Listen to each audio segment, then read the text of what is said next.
Hello everyone, welcome back to the Harsha DSC classes. ఈరోజు మనం ఈ వీడియోలో వచ్చేసి సైకాలజీకి సంబంధించి మరికొన్ని ప్రాక్టీస్ బిట్స్ అయితే చూద్దాము.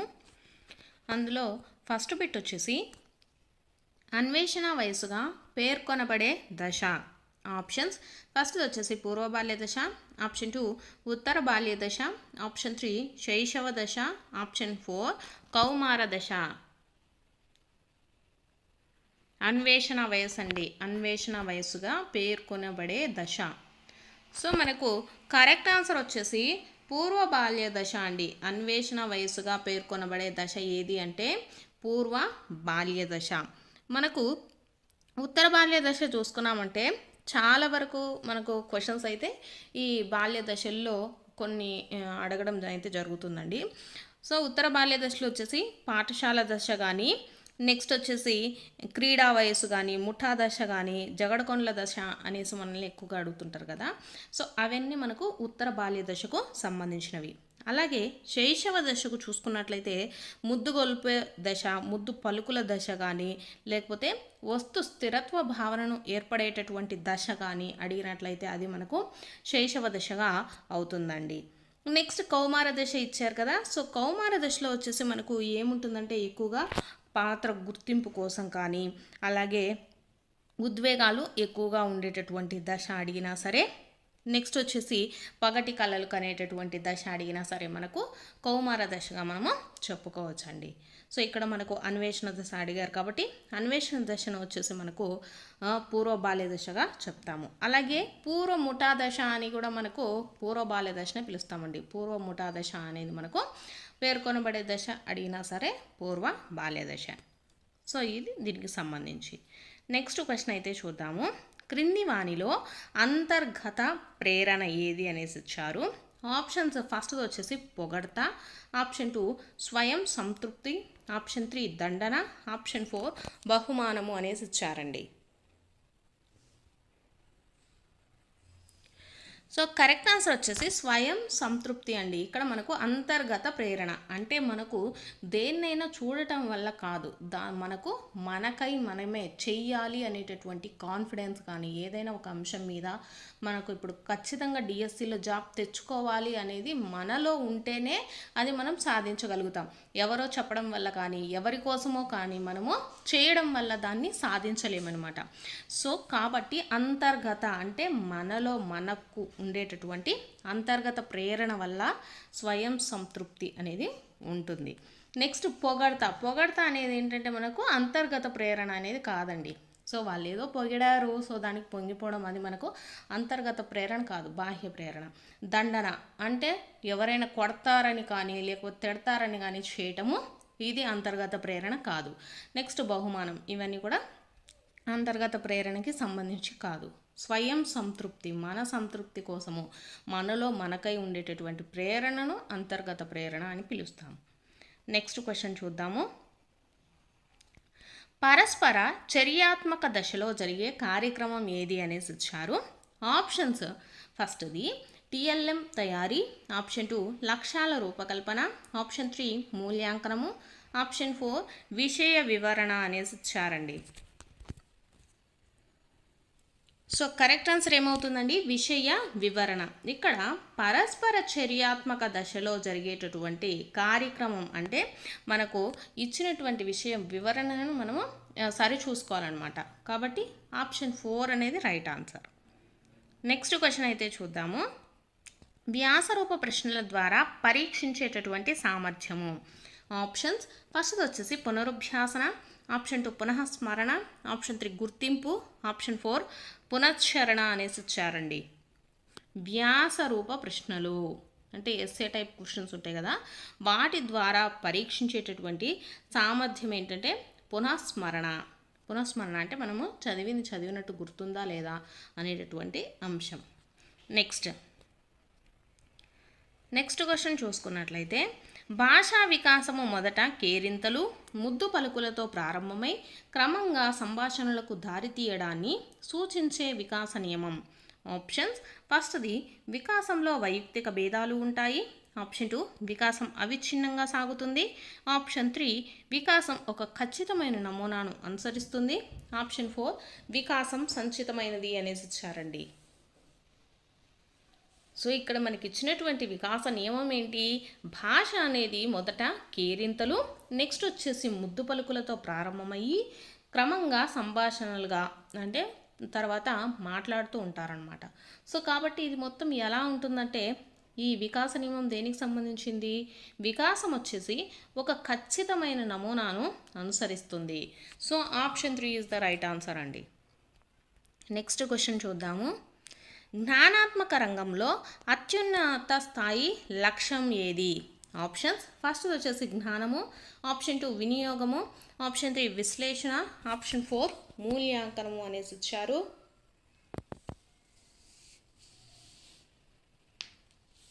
సో కరెక్ట్ ఆన్సర్ వచ్చేసి మూల్యాంకనం అండి. జ్ఞానాత్మక రంగంలో అత్యున్నత స్థాయి లక్ష్యం ఏది అంటే మూల్యాంకనం. Next question. ఉపాధ్యాయుడు సౌలభ్యకర్తగా ఉండేది. ఆప్షన్స్ ఫస్ట్ వచ్చేసి అభ్యాస కేంద్రీకృత నమూనాలలో, ఆప్షన్ 2 ఉపాధ్యాయ కేంద్రీకృత నమూనాలలో, ఆప్షన్ 3 విషయ కేంద్రీకృత నమూనాలలో, ఆప్షన్ 4 తరగతి కేంద్రీకృత నమూనాలలో.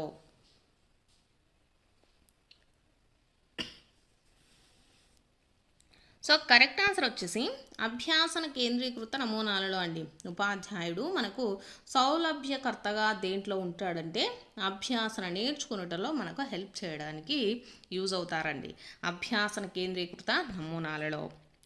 నెక్స్ట్ క్వశ్చన్ చూద్దాము. దీని ఆర్ వీటి ద్వారా భావనలను పొందలేము.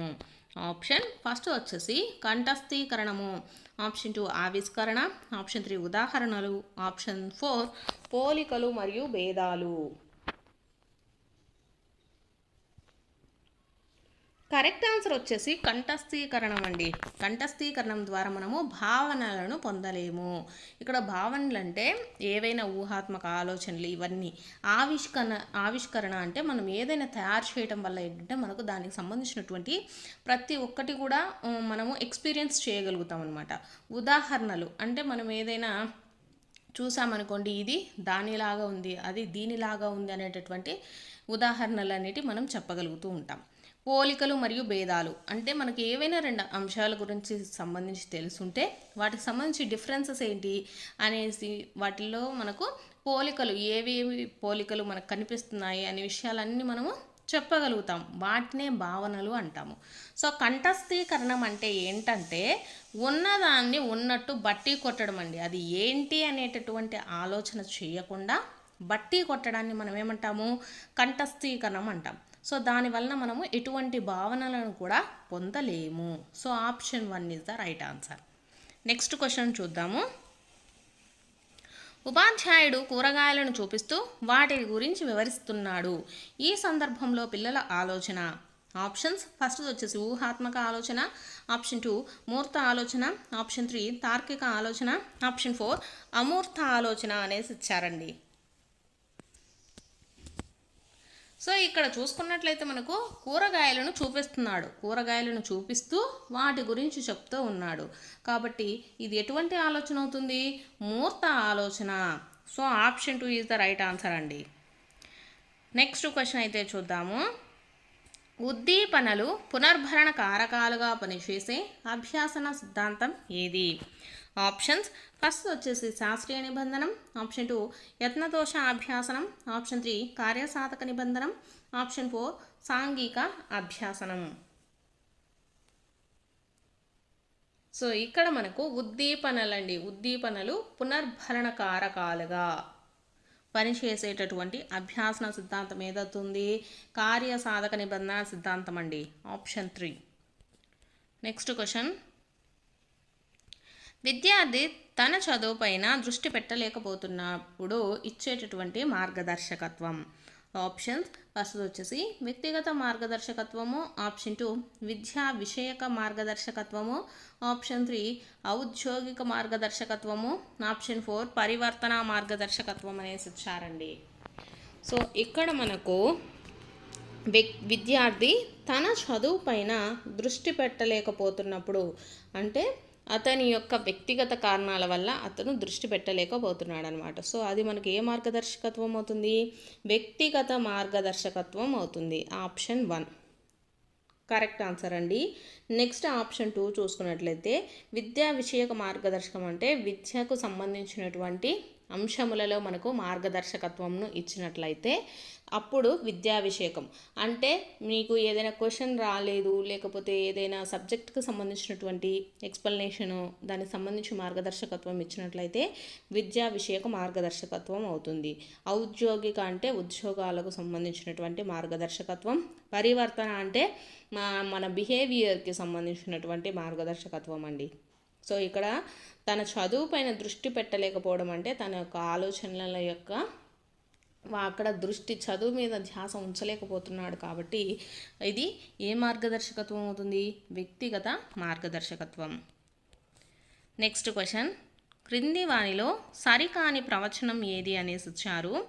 ఆప్షన్ ఫస్ట్ది శైశవ దశలో శారీరక వికాసం వేగంగా జరుగుతుంది. ఆప్షన్ 2 ప్రజ్ఞా వికాసం నైతిక వికాసానికి చెందినది. ఆప్షన్ 3 ఉద్వేగ వికాసం అభ్యసనం మరియు పరిపక్వత మీద ఆధారపడి ఉంటుంది. ఆప్షన్ 4 3 నుంచి 4 సంవత్సరాల పిల్లలు సాంఘిక క్రీడలలో పాల్గొంటారు అనేసి ఇచ్చారండి. సో ఇక్కడ సరిగానే ప్రవచనం వచ్చేసి మనకు ఆప్షన్ 2 అండి. ప్రజ్ఞా వికాసం అనేది నైతిక వికాసానికి చెందినది అనేసి ఇచ్చారండి. అదైతే నైతిక వికాసానికి చెందింది కాదు. సో సరి అయిన ప్రవచనాలను చూసుకున్నట్లయితే మనకు శైశవ దశలో శారీరక వికాసం అనేది వేగంగా జరుగుతుందండి. శైశవ దశలో అంటే మనకు చిన్నపిల్లలుగా ఉన్నప్పుడు మన శారీరక వికాసం అనేది ఎక్కువగా ఉంటుంది. నెక్స్ట్ ఉద్వేగ వికాసం వచ్చేసి దేనిపైన ఆధారపడి ఉంటుందంటే అభ్యాసనము పరిపక్వత మీద ఆధారపడి ఉంటుంది. నెక్స్ట్ 3 నుంచి 4 సంవత్సరాల పిల్లలు సాంఘిక క్రీడలలో పాల్గొంటారు. ఇది వచ్చేసి మనకు కరెక్ట్. కానీ ఇక్కడ సరికాని ప్రవచనం అడిగారు కాబట్టి option 2 is the right answer అండి. నెక్స్ట్ క్వశ్చన్ చూద్దాము. వ్యక్తిగత సంబంధాల ప్రజ్ఞ కలిగిన వారు ఎవరు అనేసి ఇచ్చారు. ఆప్షన్స్ ఫస్ట్ది శాస్త్రవేత్తలు అండ్ ఇంజనీర్లు. ఆప్షన్ 2 జీవశాస్త్రవేత్తలు అండ్ క్రీడాకారులు. ఆప్షన్ 3 చూసుకున్నట్లయితే మనకు తత్వవేత్తలు అండ్ కళాకారులు అనేసి ఇచ్చారు. ఆప్షన్ 4 మనోవిజ్ఞాన శాస్త్రవేత్తలు మరియు రాజకీయ నాయకులు అనేసి ఇచ్చారండి. వ్యక్తిగత సంబంధాల ప్రజ్ఞ అన్న, వ్యక్తంతర ప్రజ్ఞ అన్న, పరస్పర వ్యక్తిత్వ ప్రజ్ఞ అన్న, సాంఘిక ప్రజ్ఞ అన్న, మనకు వ్యక్తిగత సంబంధాల ప్రజ్ఞ అన్న ఇవన్నీ కూడా ఒకటేనండి. సో మనకు వ్యక్తిగత సంబంధాల ప్రజ్ఞ అంటే సాంఘిక సంబంధములను మెరుగుపరుచుకునే సామర్థ్యాల కోసము మనం ఇతరులను అయితే వాడుకుంటూ ఉంటారు కదా, వాళ్ళకు సంబంధించి వ్యక్తిగత సంబంధాల ప్రజ్ఞ అనేది కలిగి ఉంటుందండి. సో ఆప్షన్ 4 మనోవిజ్ఞాన శాస్త్రవేత్తలు రాజకీయ నాయకులు ఏం చేస్తారు? ఇతరులను ఆకర్షించి వారి యొక్క సంబంధాలను మెరుగుపరుచుకుంటూ ఉంటారనమాట. So option 4 is the right answer అండి. నెక్స్ట్ చూసుకున్నట్లయితే మనకు జీవశాస్త్రవేత్తలు అంటే ఏంటి? వీళ్ళు ప్రకృతి సంబంధిత ప్రజ్ఞను కలిగి ఉంటారు. నెక్స్ట్ క్రీడాకారులను చూసుకున్నాం అనుకోండి. క్రీడాకారులకు మనకు ఎటువంటి సామర్థ్యం ఉంటుందండి? శారీరక కండర స్పర్శాత్మక ప్రజ్ఞ కానీ, శరీర గతి సంవేదన ప్రజ్ఞ కానీ, ఇవన్నీ మనకు క్రీడాకారులు కలిగి ఉంటారు. నెక్స్ట్ చూసుకున్నట్లయితే మనకు ఇక్కడ ఇంకా ఏమి ఇచ్చారండి? తత్వవేత్తలు అనేసి ఇచ్చారు కదా. సో తత్వవేత్తలు చూసుకున్నట్లయితే మనకు భాష శాబ్దిక ప్రజ్ఞను కలిగి ఉంటారనమాట. అంటే భాషకు సంబంధించినటువంటి ప్రావీణ్యత కలిగి ఉంటే వాళ్ళు తత్వవేత్తలు అనేసి చెప్తాము. నెక్స్ట్ చూసుకున్నట్లయితే కళాకారులు అనేసి ఇచ్చారు కదా. కళాకారులకు ఎటువంటి ప్రజ్ఞ ఉంటుంది? సంగీత సంబంధ ప్రజ్ఞ అయితే మనకు కళాకారులకు ఉంటుంది. నెక్స్ట్ చూసుకున్నట్లయితే మనకు సైకిల్ తొక్కడానికి కావాల్సిన కారకాలు ఏవి అనేసి ఇచ్చారు. ఆప్షన్స్ ఫస్ట్ వచ్చేసి పెరుగుదల వికాసం. ఆప్షన్ 2 వికాసము మరియు సహజ సామర్థ్యము. ఆప్షన్ 3 పరిపక్వత అభ్యాసనము. ఆప్షన్ 4 పెరుగుదల అభిరుచి అనేసి ఇచ్చారండి. సో మనకు సైకిల్ తొక్కాలంటే మనకు కావాల్సిన కారకాలు వచ్చేసి పరిపక్వత ఉండాలండి. అంటే మనకు సరైన ఏజ్ ఉండాలి, అలాగే అభ్యాసనం అది మనం నేర్చుకొని కూడా ఉంటేనే మనకు సైకిల్ తొక్కడానికి మనకు సైకిల్ తొక్కడం అనేది వస్తుంది. So option 3 is the right answer. Next question చూద్దాము. ఈ సిద్ధాంతం ప్రకారము మోటార్ కారుని బాగు చేయగలిగిన వ్యక్తి మోటార్ బోటును కూడా బాగు చేయగలుగుతాడు. ఆప్షన్ ఫస్ట్ వచ్చేసి సామాన్యీకరణ సిద్ధాంతము, ఆప్షన్ 2 సమరూప మూలకాల సిద్ధాంతము, ఆప్షన్ 3 ఆదర్శాల సిద్ధాంతము, ఆప్షన్ 4 ట్రాన్స్పోజిషన్ సిద్ధాంతం అనేసి ఇచ్చారండి. ట్రాన్స్పోజిషన్ సిద్ధాంతం అంటే ఏంటి? గెస్టాల్ట్ లేదా సమగ్రాకృతిని కూడా మనము ట్రాన్స్పోజిషన్ సిద్ధాంతం అంటామండి. సో ఇక్కడ చూసుకున్నట్లయితే మనకు ఇదేమవుతుంది, ఈ సిద్ధాంతం ప్రకారము మోటార్ కారుని బాగు చేయగలిగిన వ్యక్తి మోటార్ బోటును కూడా బాగు చేయగలుగుతాడు. సో దీంట్లో మనకు ఎటువంటి సిద్ధాంతం ఉంటుందండి?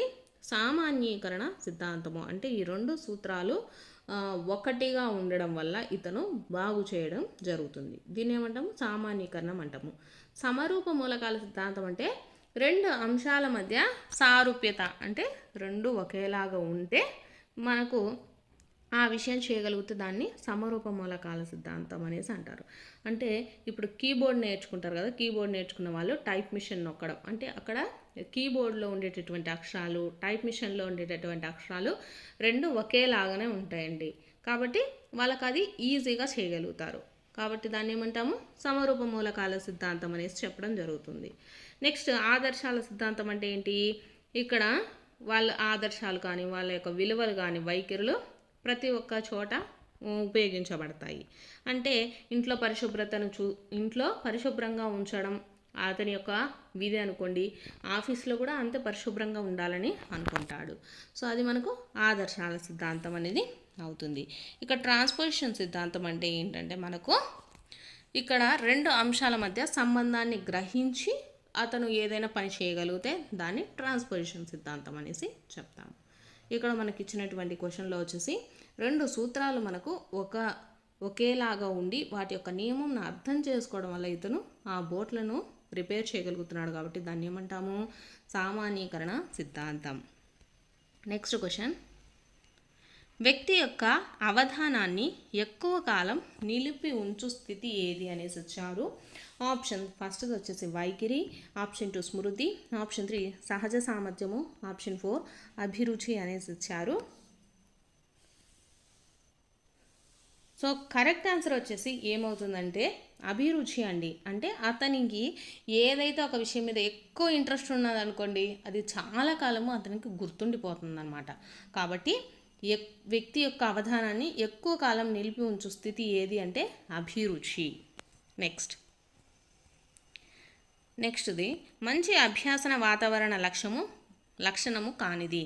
ఆప్షన్ ఫస్ట్ వచ్చేసి ఆహ్లాదకరమైన భౌతిక సదుపాయాలు, ఆప్షన్ 2 ఉత్తేజకరమైన పరిసరాలు, ఆప్షన్ 3 పిల్లల మధ్య మంచి సంబంధాలు లేకపోవడం, ఆప్షన్ 4 అభ్యాసనకు తోడ్పడే వసతులు అనేసి ఇచ్చారు.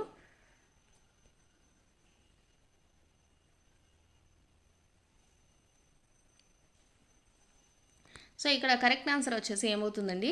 పిల్లల మధ్య మంచి సాంఘిక సంబంధాలు లేకపోవటం అనేది మనకు మంచి అభ్యసన వాతావరణ లక్షణము కానిదన్నమాట. నెక్స్ట్ చూసుకున్నట్లయితే పిల్లలు ఈ నైతిక దశలో బేరసారాలు చేస్తారు. ఏ దశలో చేస్తారండి పిల్లలు? ఏ నైతిక దశలో మనకు బేరసారాలు చేస్తారంటే సహజ సంతోష సహకార సంతోష నేపథ్య నీతిలో వీళ్ళు బేరసారాలు చేయడం జరుగుతుంది. నెక్స్ట్ బిట్ చూద్దాము. పఠన సంబంధ వైకల్యం. ఆప్షన్ ఫస్ట్ వచ్చేసి డిస్గ్రాఫియా అని ఇచ్చారు, option 2 dysphasia, option 3 dyslexia, option 4 dyscalculia అనేసి ఇచ్చారండి. సో మీకు ఇవన్నీ పఠన సంబంధ వైకల్యం కావాలంటే ముందు అభ్యాసన వైకల్యాలు ప్రతి ఒక్కటి కూడా నేర్చుకొని ఉండాలండి. మనకు డిస్ఫేసియా చూసుకున్నట్లయితే మనకు భాషణ వైకల్యం అండి. డిస్ఫేషియా అంటే భాషణ వైకల్యము, డిస్లెక్సియా అంటే మనకు దేనికి సంబంధించిందండి? పఠన వైకల్యము. డిస్కాలిక్యులియా అంటే గణిత వైకల్యము. నెక్స్ట్ డిస్గ్రాఫియా అంటే లేఖన వైకల్యం. డిస్గ్రాఫియా అంటే లేఖన వైకల్యం అంటే రాయటంలో అండి. డిస్ఫేషియా అంటే భాషణ వైకల్యం మాట్లాడటంలో. డిస్లెక్సియా అంటే పఠన సంబంధం అంటే చదవటంలో. డిస్కాలిక్యులియా అంటే గణితానికి సంబంధించినటువంటి వైకల్యం అండి. కాబట్టి ఇక్కడ మనకు పఠన సంబంధం అడిగారు కాబట్టి ఏమవుతుంది, అది dyslexia. Option 3 is the right answer. Next question చూద్దాము. ఐసీటీ మాధ్యమంగా జరిగే బోధనాభ్యాసన దీనిని ప్రోత్సహించదు అనేసి ఇచ్చారు. ఆప్షన్ ఫస్ట్ వచ్చేసి చేయడం ద్వారా అభ్యాసనం. ఆప్షన్ 2 విమర్శనాత్మక ఆలోచన. ఆప్షన్ 3 నిష్క్రియాత్మక అభ్యాసనం. ఆప్షన్ 4 పరిశోధన మరియు మూల్యాంకన నైపుణ్యాలు అనేసి ఇచ్చారండి. సో దీంట్లో కరెక్ట్ ఆన్సర్ వచ్చేసి నిష్క్రియాత్మక అభ్యాసనం అండి. అంటే గుడ్డిగా చదవటం అనేటటువంటి అభ్యాసనను ఇది ప్రోత్సహించదు. సో మనకు ఐసీటీ మాధ్యమంగా జరిగే బోధనాభ్యాసన దేన్ని ప్రోత్సహిస్తుంది? చేయటం ద్వారా అభ్యాసనం, విమర్శనాత్మక ఆలోచన, పరిశోధన మరియు మూల్యాంకన నైపుణ్యాలు ఇవన్నీ కూడా మనకు ఐసీటీకి సంబంధించినవి. నెక్స్ట్ క్వశ్చన్ చూద్దాము. వ్యక్తిలోని ప్రేరకం తృప్తి చెందకపోవటం అనే స్థితి ఏది అనేసి ఇచ్చారు. ఆప్షన్ ఫస్ట్ వచ్చేసి సంఘర్షణ. ఆప్షన్ 2 విషమ యోజనం. ఆప్షన్ 3 వ్యాకులత. ఆప్షన్ 4 కుంటనం అనేసి ఇచ్చారండి.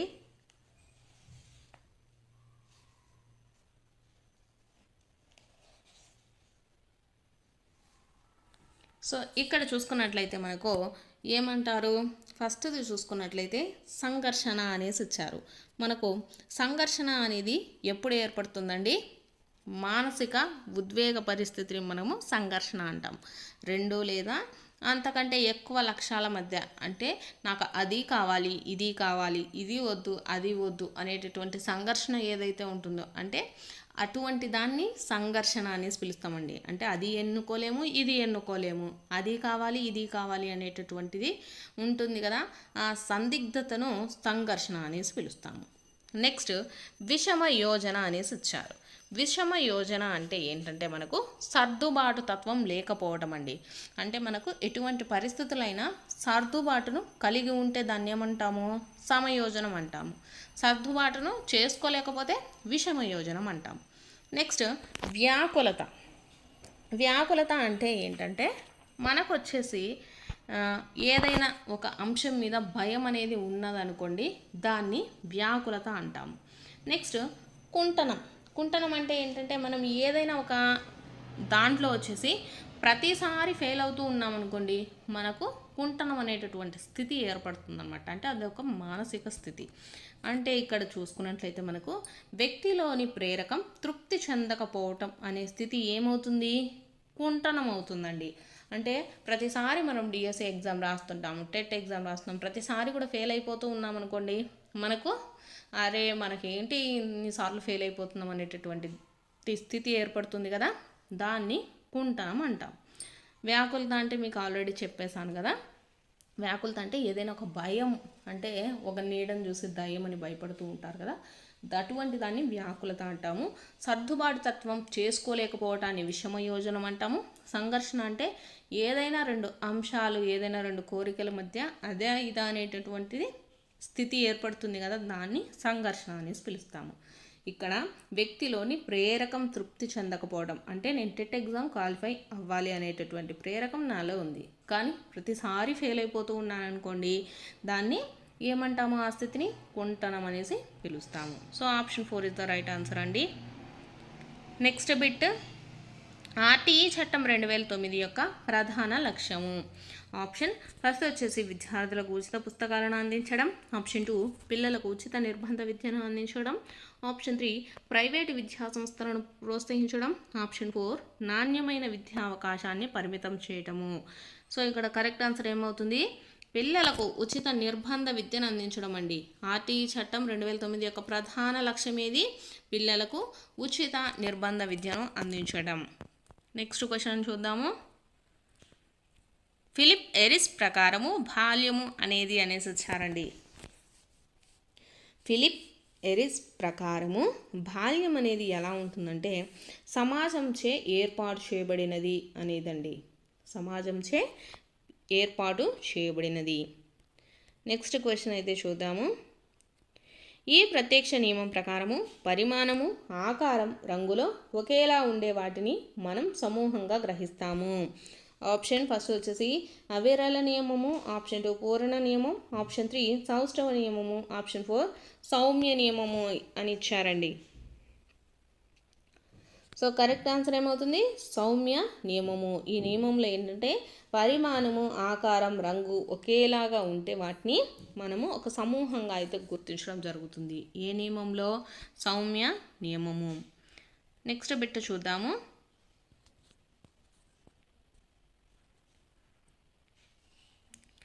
అనుభవాత్మక అభ్యాసనానికి ఉదాహరణ. ఆప్షన్ ఫస్ట్ వచ్చేసి భట్టి అభ్యాసనం, ఆప్షన్ 2 వినడం ద్వారా అభ్యాసనం, ఆప్షన్ 3 చేయడం ద్వారా అభ్యాసనం, ఆప్షన్ 4 చర్చల ద్వారా అభ్యాసనం అనేసి ఇచ్చారండి. అనుభవాత్మక అభ్యాసనం, మనకు అనుభవం అనేది ఎప్పుడు వస్తుందండి? చేయడం ద్వారా అభ్యాసనం. ఏ పని అయినా చేయడం ద్వారా అంటే లేకపోతే మనకు కలగడం ద్వారా మనము అంటే ఇంతకుముందు నేను డిఎస్సిలో ఈ క్వశ్చన్కి తప్పు రాశాను కాబట్టి అది ఒక అనుభవం అనమాట. కాబట్టి నెక్స్ట్ ఎగ్జామ్లో దాన్ని తప్పు రాయకుండా ఉండాలి.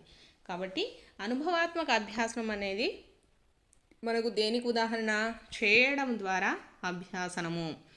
నెక్స్ట్ బిట్ వస్తునిష్టత అధికంగా గల పద్ధతి ఏది? ఆప్షన్ ఫస్ట్ వచ్చేసి అంధ పరిశీలన పద్ధతి, ఆప్షన్ 2 పరిపుచ్చ, ఆప్షన్ 3 నిర్ధారణ మాపనలు, ఆప్షన్ 4 ప్రయోగ పద్ధతి అనేసి ఇచ్చారండి. వస్తునిష్టత అధికంగా గల పద్ధతి మనకు దేంట్లో వస్తునిష్టత అనేది అధికంగా ఉంటుంది? ప్రయోగ పద్ధతిలో ఉంటుందండి. ప్రయోగ పద్ధతి ఆప్షన్ 4. నెక్స్ట్ బిట్ వ్యక్తి యొక్క అహము దీని ఆధారంగా పనిచేస్తుంది.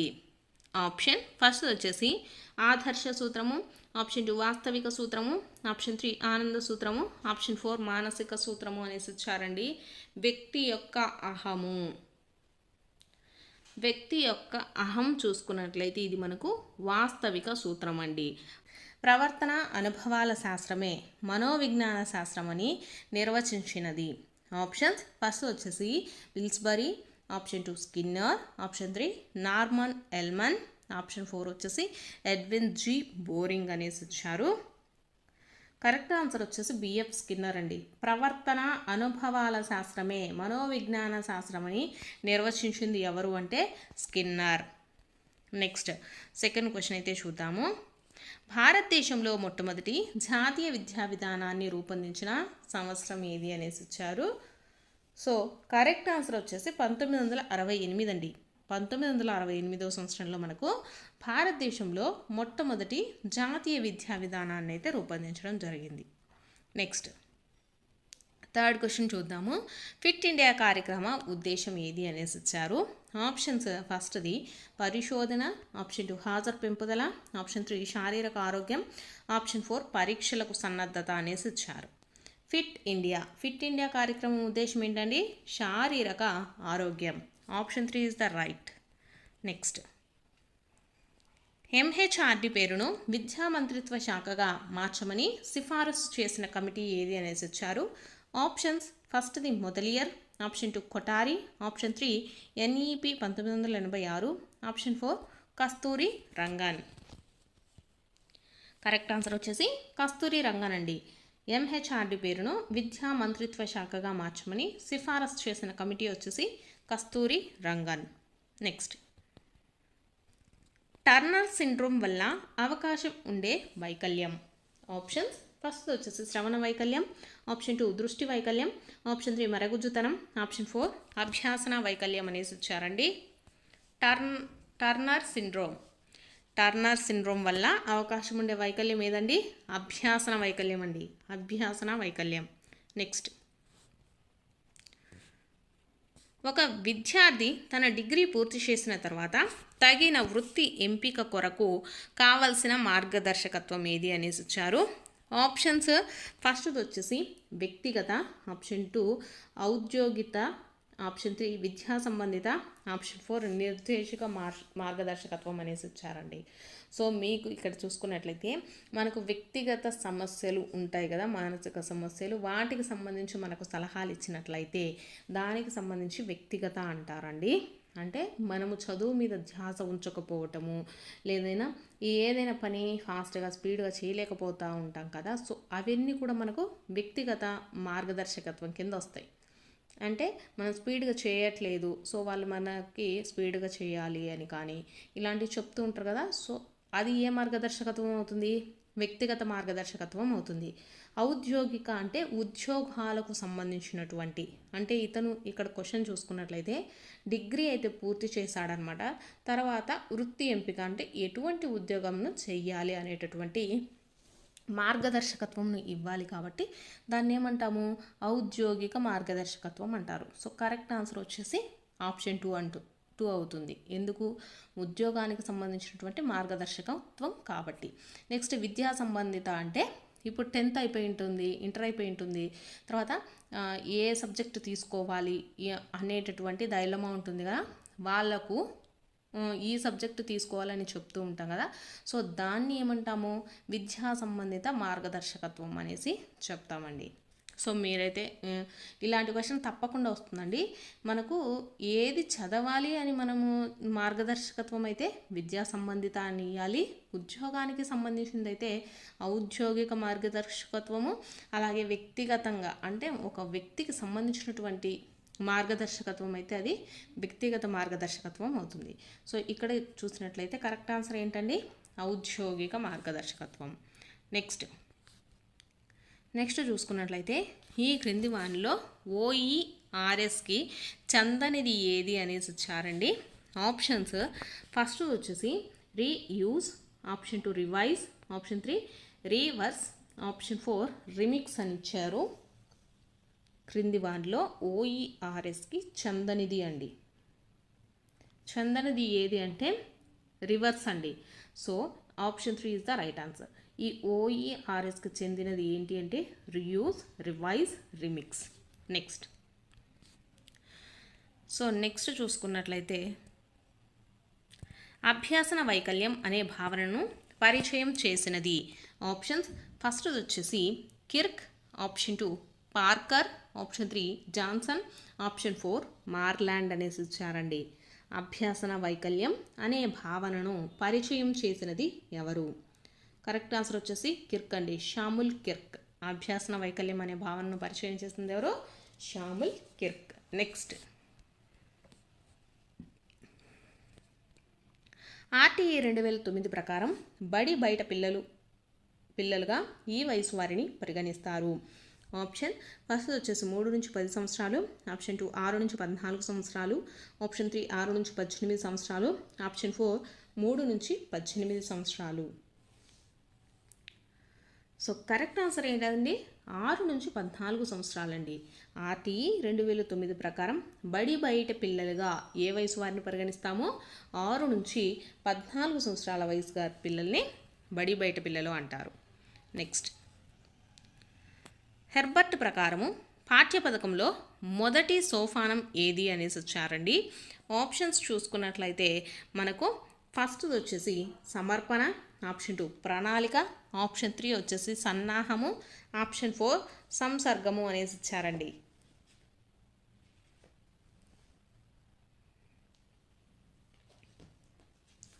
సో కరెక్ట్ ఆన్సర్ చూసుకున్నట్లయితే మనకు హెర్బర్ట్ ప్రకారము పాఠ్యపథకంలో మొదటి సోపానం ఏదండి? సన్నాహము. సన్నాహం అనేది మనకు మొదటి సోపానం అవుతుంది. సెకండ్ వన్ వచ్చేసి ప్రదర్శన అవుతుందండి, ప్రదర్శన. ఆప్షన్ నెక్స్ట్ థర్డ్ వన్ వచ్చేసి సంసర్గం అవుతుంది.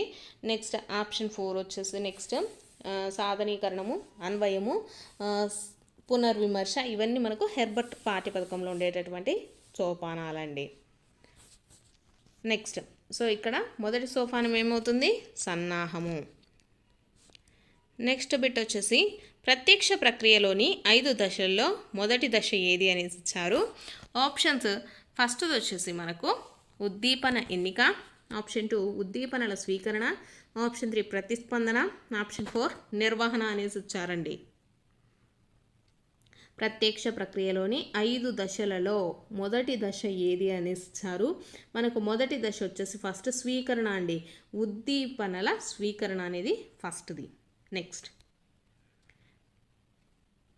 నిష్పాదనను మదింపు చేయడంలో ఇమిడి ఉన్న రంగం ఏది అనేసి ఇచ్చారు.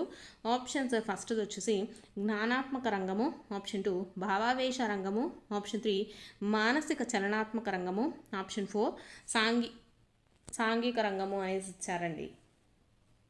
నిష్పాదనను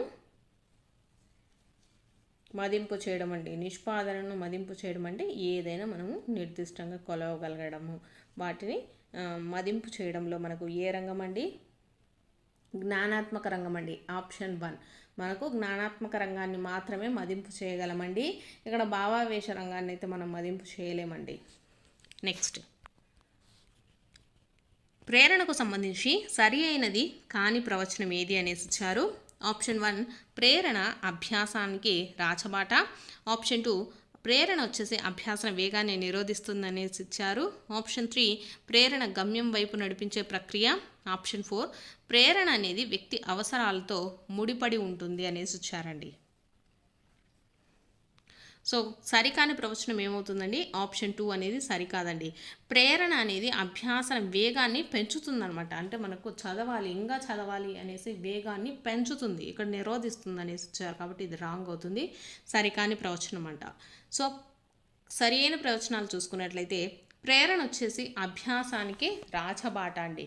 అభ్యాసనానికి అంటే మనకు చదవాలి అనేటటువంటి ఒక ఉత్సాహము, ఒక ప్రేరణ అనేది ఉంటేనే మనం అభ్యాసనం అనేది కరెక్ట్గా చేయగలమండి.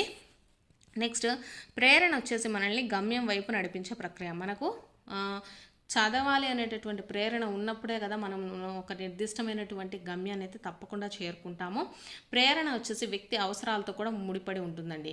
కొంతమంది వచ్చేసి అది మన అవసరం అనేది ఎంత బలంగా ఉంటే మనం దాన్ని అంత త్వరగా సాధించగలుగుతాము. సో ఇది కూడా కరెక్టే అవుతుంది. సో ఇక్కడ సరి కానిది అడిగారు కాబట్టి ఆప్షన్ 2 అండి. నెక్స్ట్,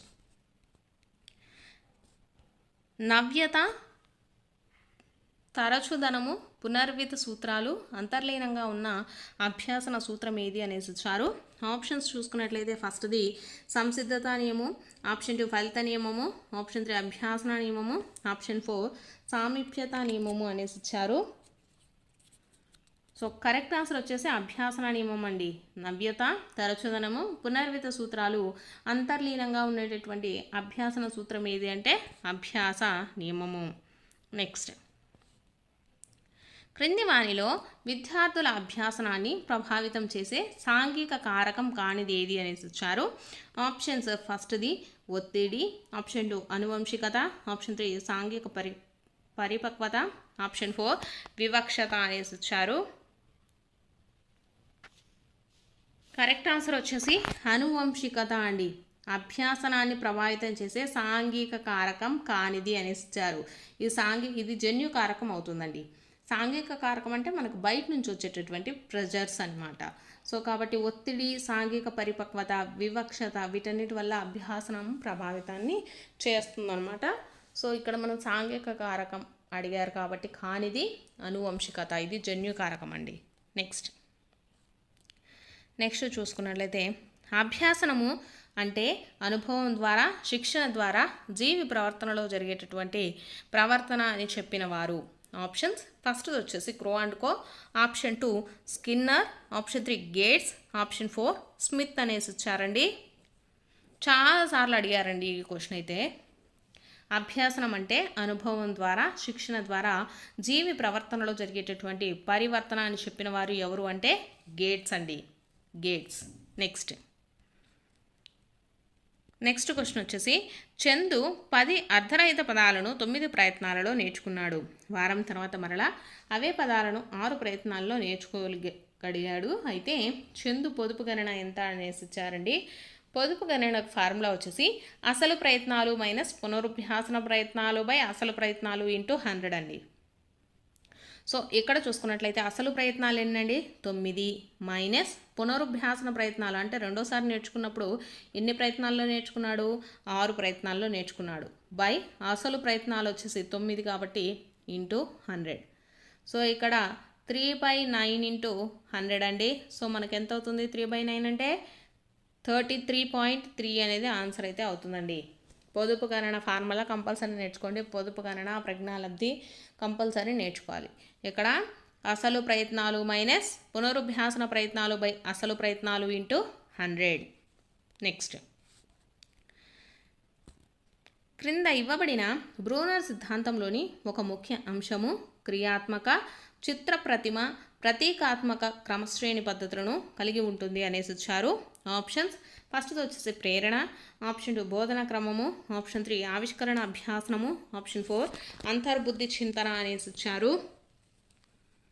సో ఇది మనకు ఏమవుతుందండి, బోధనా క్రమంలో వచ్చేసి ముఖ్యమైన అంశాలు ఏంటంటే క్రియాత్మక, చిత్రప్రతిమ, ప్రతీకాత్మక క్రమశ్రేణి పద్ధతులు మనకు అన్ని బోధన క్రమంలో ఉంటాయండి. నెక్స్ట్ క్వశ్చన్ అయితే చూద్దాము. ఇవి భావనలను అభ్యసించే పద్ధతులు అనేసి ఇచ్చారు. ఆప్షన్స్, ఫస్ట్ది ఆవిష్కరణ, ఆప్షన్ బి వచ్చేసి పోలికలు భేదాల ద్వారా, ఆప్షన్ సి వచ్చేసి ఉదాహరణల ద్వారా, ఆప్షన్ డి పదాల ద్వారా అనేసి ఇచ్చారు. భావనలను అభ్యసించే పద్ధతులు ఏవి అనేసి అడుగుతున్నారు.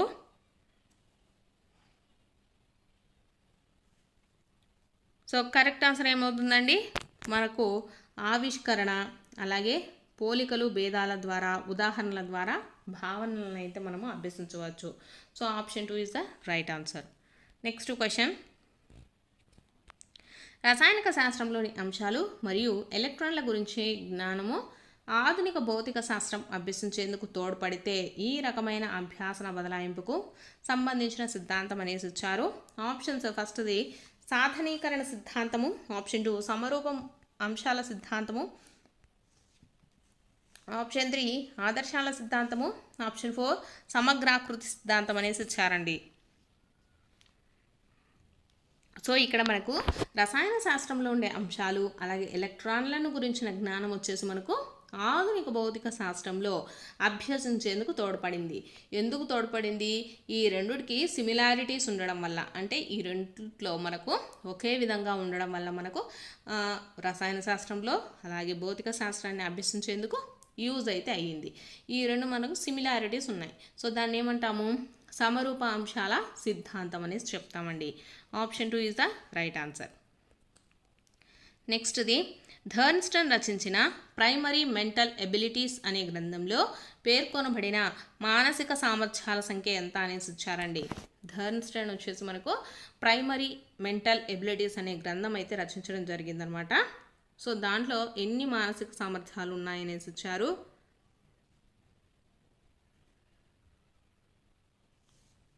కరెక్ట్ ఆన్సర్ వచ్చేసి మొత్తం 7 మానసిక సామర్థ్యాలు అయితే ఉన్నాయండి. మానసిక సామర్థ్యాల సిద్ధాంతాన్ని ప్రతిపాదించింది ఎవరు అనేసి అడిగినా కూడా మనకు ఆన్సర్ ఏమవుతుంది, థర్న్స్టన్ అండి. అలాగే అతను రచించిన గ్రంథం వచ్చేసి ప్రైమరీ మెంటల్ ఎబిలిటీస్ అనమాట. సో ఇతను రచించినటువంటి ఈ గ్రంథంలో ఎన్ని మానసిక సామర్థ్యాలు ఉన్నాయంటే 7 సామర్థ్యాల గురించి అయితే చెప్పడం జరిగిందండి. నెక్స్ట్ క్వశ్చన్ చూద్దాము. తనలోని ప్రేరకాలను లేదా లోపాలను ఇతరులకు ఆపాదించడం క్రింది రక్షణ తంత్రానికి ఉదాహరణ అనేసి ఇచ్చారు. ఆప్షన్స్ చూసుకున్నట్లయితే ఫస్ట్ వచ్చేసి మనకు ఉదాత్తీకరణ, ఆప్షన్ 2 దమనము, ఆప్షన్ 3 ప్రతిగమనము, ఆప్షన్ 4 ప్రక్షేపణము అనేసి ఇచ్చారండి. తనలోని ప్రేరకాలను లేదా లోపాలను ఇతరులకు ఆపాదించడాన్ని ఏమంటామండి, ప్రక్షేపణము అనేసి చెప్తాము. అంటే మనం చేసిన తప్పులకు ఇతరులను బాధ్యులను చేస్తాం కదా, సో దాన్ని ఏమంటాము, ప్రక్షేపణం అంటాము. నెక్స్ట్ ప్రతిగమనము అంటే ఏంటంటే చిన్నపిల్లల్లాగా ఏడటము, చిన్నపిల్లలు చేష్టలు చేస్తూ ఉంటారు కదా, దాన్ని ప్రతిగమనము అంటాము. దమనము అంటే మనం కావాలని మర్చిపోవటాన్ని దమనము అంటాము. ఉదాత్తీకరణ అంటే ఏంటంటే సంఘ సమ్మతం కాని చర్యలను సంఘం ఆమోదించే నిర్మాణాత్మక రీతిలో ప్రవర్తించడాన్ని ఉదాత్తీకరణం అంటారండి. ఫర్ ఎగ్జాంపుల్ వచ్చేసి కొట్లాడడం బాగా ఇష్టం అనుకోండి ఒక వ్యక్తికి, ఎవరిని పడితే వాళ్ళని కొట్టారనుకోండి వాళ్ళు ఊరుకోరు కదా, కాబట్టి అతని యొక్క కోరికను తీర్చుకోవడానికి ఏం చేస్తాడు, అతడు బాక్సర్ అయ్యి, బాక్సర్లో మనకు బాక్సింగ్ చేస్తూ ఉంటారు కదా, కాబట్టి అలా తన కోరికను తీర్చుకుంటాడనమాట. సో కాబట్టి దాన్ని ఏమంటాము, ఉదాత్తీకరణగా చెప్పడం జరుగుతుంది. అంటే తనకిష్టమైనటువంటి కోరికను సంఘం ఆమోదించేటటువంటి రీతిలో తాను ఫాలో అవ్వడాన్ని ఉదాత్తీకరణం అంటామండి. ఇక్కడ మనకు ఏమిచ్చారు, లోపాలను ఇతరులకు ఆపాదించడాన్ని ఏమంటాము, ప్రక్షేపణం అంటాం. నెక్స్ట్ నెక్స్ట్ క్వశ్చన్ వచ్చేసి సమూహంలోని సభ్యుల అభిప్రాయాలకు భావాలకు విలువనిచ్చే నాయకత్వ రకం ఏది అనేసి ఇచ్చారండి. సో ఏ నాయకత్వంలో మనకు వచ్చేసి సభ్యుల యొక్క అభిప్రాయాలను అలాగే భావాలకు విలువలను ఇస్తారు అంటే ప్రజాస్వామ్య నాయకత్వ రకంలో అండి. ప్రజాస్వామ్య నాయకత్వ రకము. నెక్స్ట్ క్వశ్చన్ చూద్దాము. బహుళ ప్రజ్ఞా సిద్ధాంతాన్ని ప్రతిపాదించింది ఎవరు అనేసి ఇచ్చారు. ఆప్షన్స్ ఫస్ట్ది Spearman, option 2 L L Thurstone, option 3 Guilford, option 4 H Gardner అనేసి ఇచ్చారు. కరెక్ట్ ఆన్సర్ వచ్చేసి హెచ్ గార్డెనర్ అండి. బహుళ ప్రజ్ఞా సిద్ధాంతాన్ని ప్రతిపాదించింది ఎవరు అంటే గార్డెనర్. ఒకరోజు వచ్చేసి నెక్స్ట్ వీడియోలోనే మీకు ప్రతి ఒక్క సిద్ధాంతం అలాగే ప్రతిపాదించింది ఎవరు అనే ఒక వీడియో అయితే క్లియర్గా చేస్తాను. నెక్స్ట్ క్వశ్చన్ గ్రహం వల్లాస్ రచించిన ఆర్ట్ ఆఫ్ థాట్స్ గ్రంథంలో చెప్పబడిన సృజనాత్మకత ప్రక్రియలో రెండవ దశ ఏది అనేసి ఇచ్చారండి. సృజనాత్మకత ప్రక్రియలో రెండవ దశ. ఆప్షన్స్ ఫస్ట్ది వచ్చేసి సన్నాహ దశ, ఆప్షన్ 2 అంతరదృష్టి దశ, ఆప్షన్ 3 నిరూపణ దశ, ఆప్షన్ 4 గుప్త దశ అనేసి ఇచ్చారండి. సృజనాత్మకతలో మనకు ఎటువంటివి ఉంటాయి అనేసి ఇచ్చారు. ఫస్ట్ది ఇది కూడా మనకు చాలా ఇంపార్టెంట్ అండి. సన్నాహ దశ వచ్చేసి ఫస్ట్దండి, గుప్త దశ వచ్చేసి మనకు రెండవది, థర్డ్ వచ్చేసి అంతరదృష్టి, నిరూపణ దశ వచ్చేసి మనకు ఫోర్త్దండి. సృజనాత్మకత ప్రక్రియలో ఉండేటటువంటి దశలు ఏవి? మొత్తం 4 దశలు ఉంటాయండి. ఫస్ట్ది సన్నాహ దశ, సెకండ్ది వచ్చేసి గుప్త దశ, థర్డ్ వన్ వచ్చేసి అంతర్దృష్టి దశ, ఫోర్త్ దశ వచ్చేసి నిరూపణ దశ. ఇక్కడ మనల్ని రెండవ దశ అడిగారు కాబట్టి ఏ దశ అవుతుందండి? గుప్త దశ. So option 2 is the right answer. Option 4 అండి, sorry, option 4 is the right answer. గుప్త దశ అనేది రెండవ దశ అండి. నెక్స్ట్ వచ్చేసి మనోలైంగిక వికాస సిద్ధాంతాన్ని ప్రతిపాదించింది ఎవరు? ఆప్షన్స్ ఫస్ట్ వచ్చేసి Sigmund Freud, option 2 Erik Erikson, next వచ్చేసి జీన్ పియాజే, ఆప్షన్ 4 వచ్చేసి లారెన్స్ కోల్బర్గ్ అండి. కరెక్ట్ ఆన్సర్ వచ్చేసి సిగ్మండ్ ఫ్రాయిడ్ అండి. మనోలైంగిక వికాస సిద్ధాంతాన్ని ప్రతిపాదించింది ఎవరు అంటే సిగ్మండ్ ఫ్రాయిడ్. నెక్స్ట్ క్వశ్చన్ పియాజే సిద్ధాంతం ప్రకారము సమస్య పరిష్కార సామర్థ్యం ఈ దశలో పెంపొందుతుంది. ఆప్షన్ ఫస్ట్ వచ్చేసి ఇంద్రియ చాలక దశ, ఆప్షన్ 2 పూర్వ ప్రచాలక దశ, ఆప్షన్ 3 అమూర్త ప్రచాలక దశ, ఆప్షన్ 4 మూర్త ప్రచాలక దశ అనేసి ఇచ్చారు.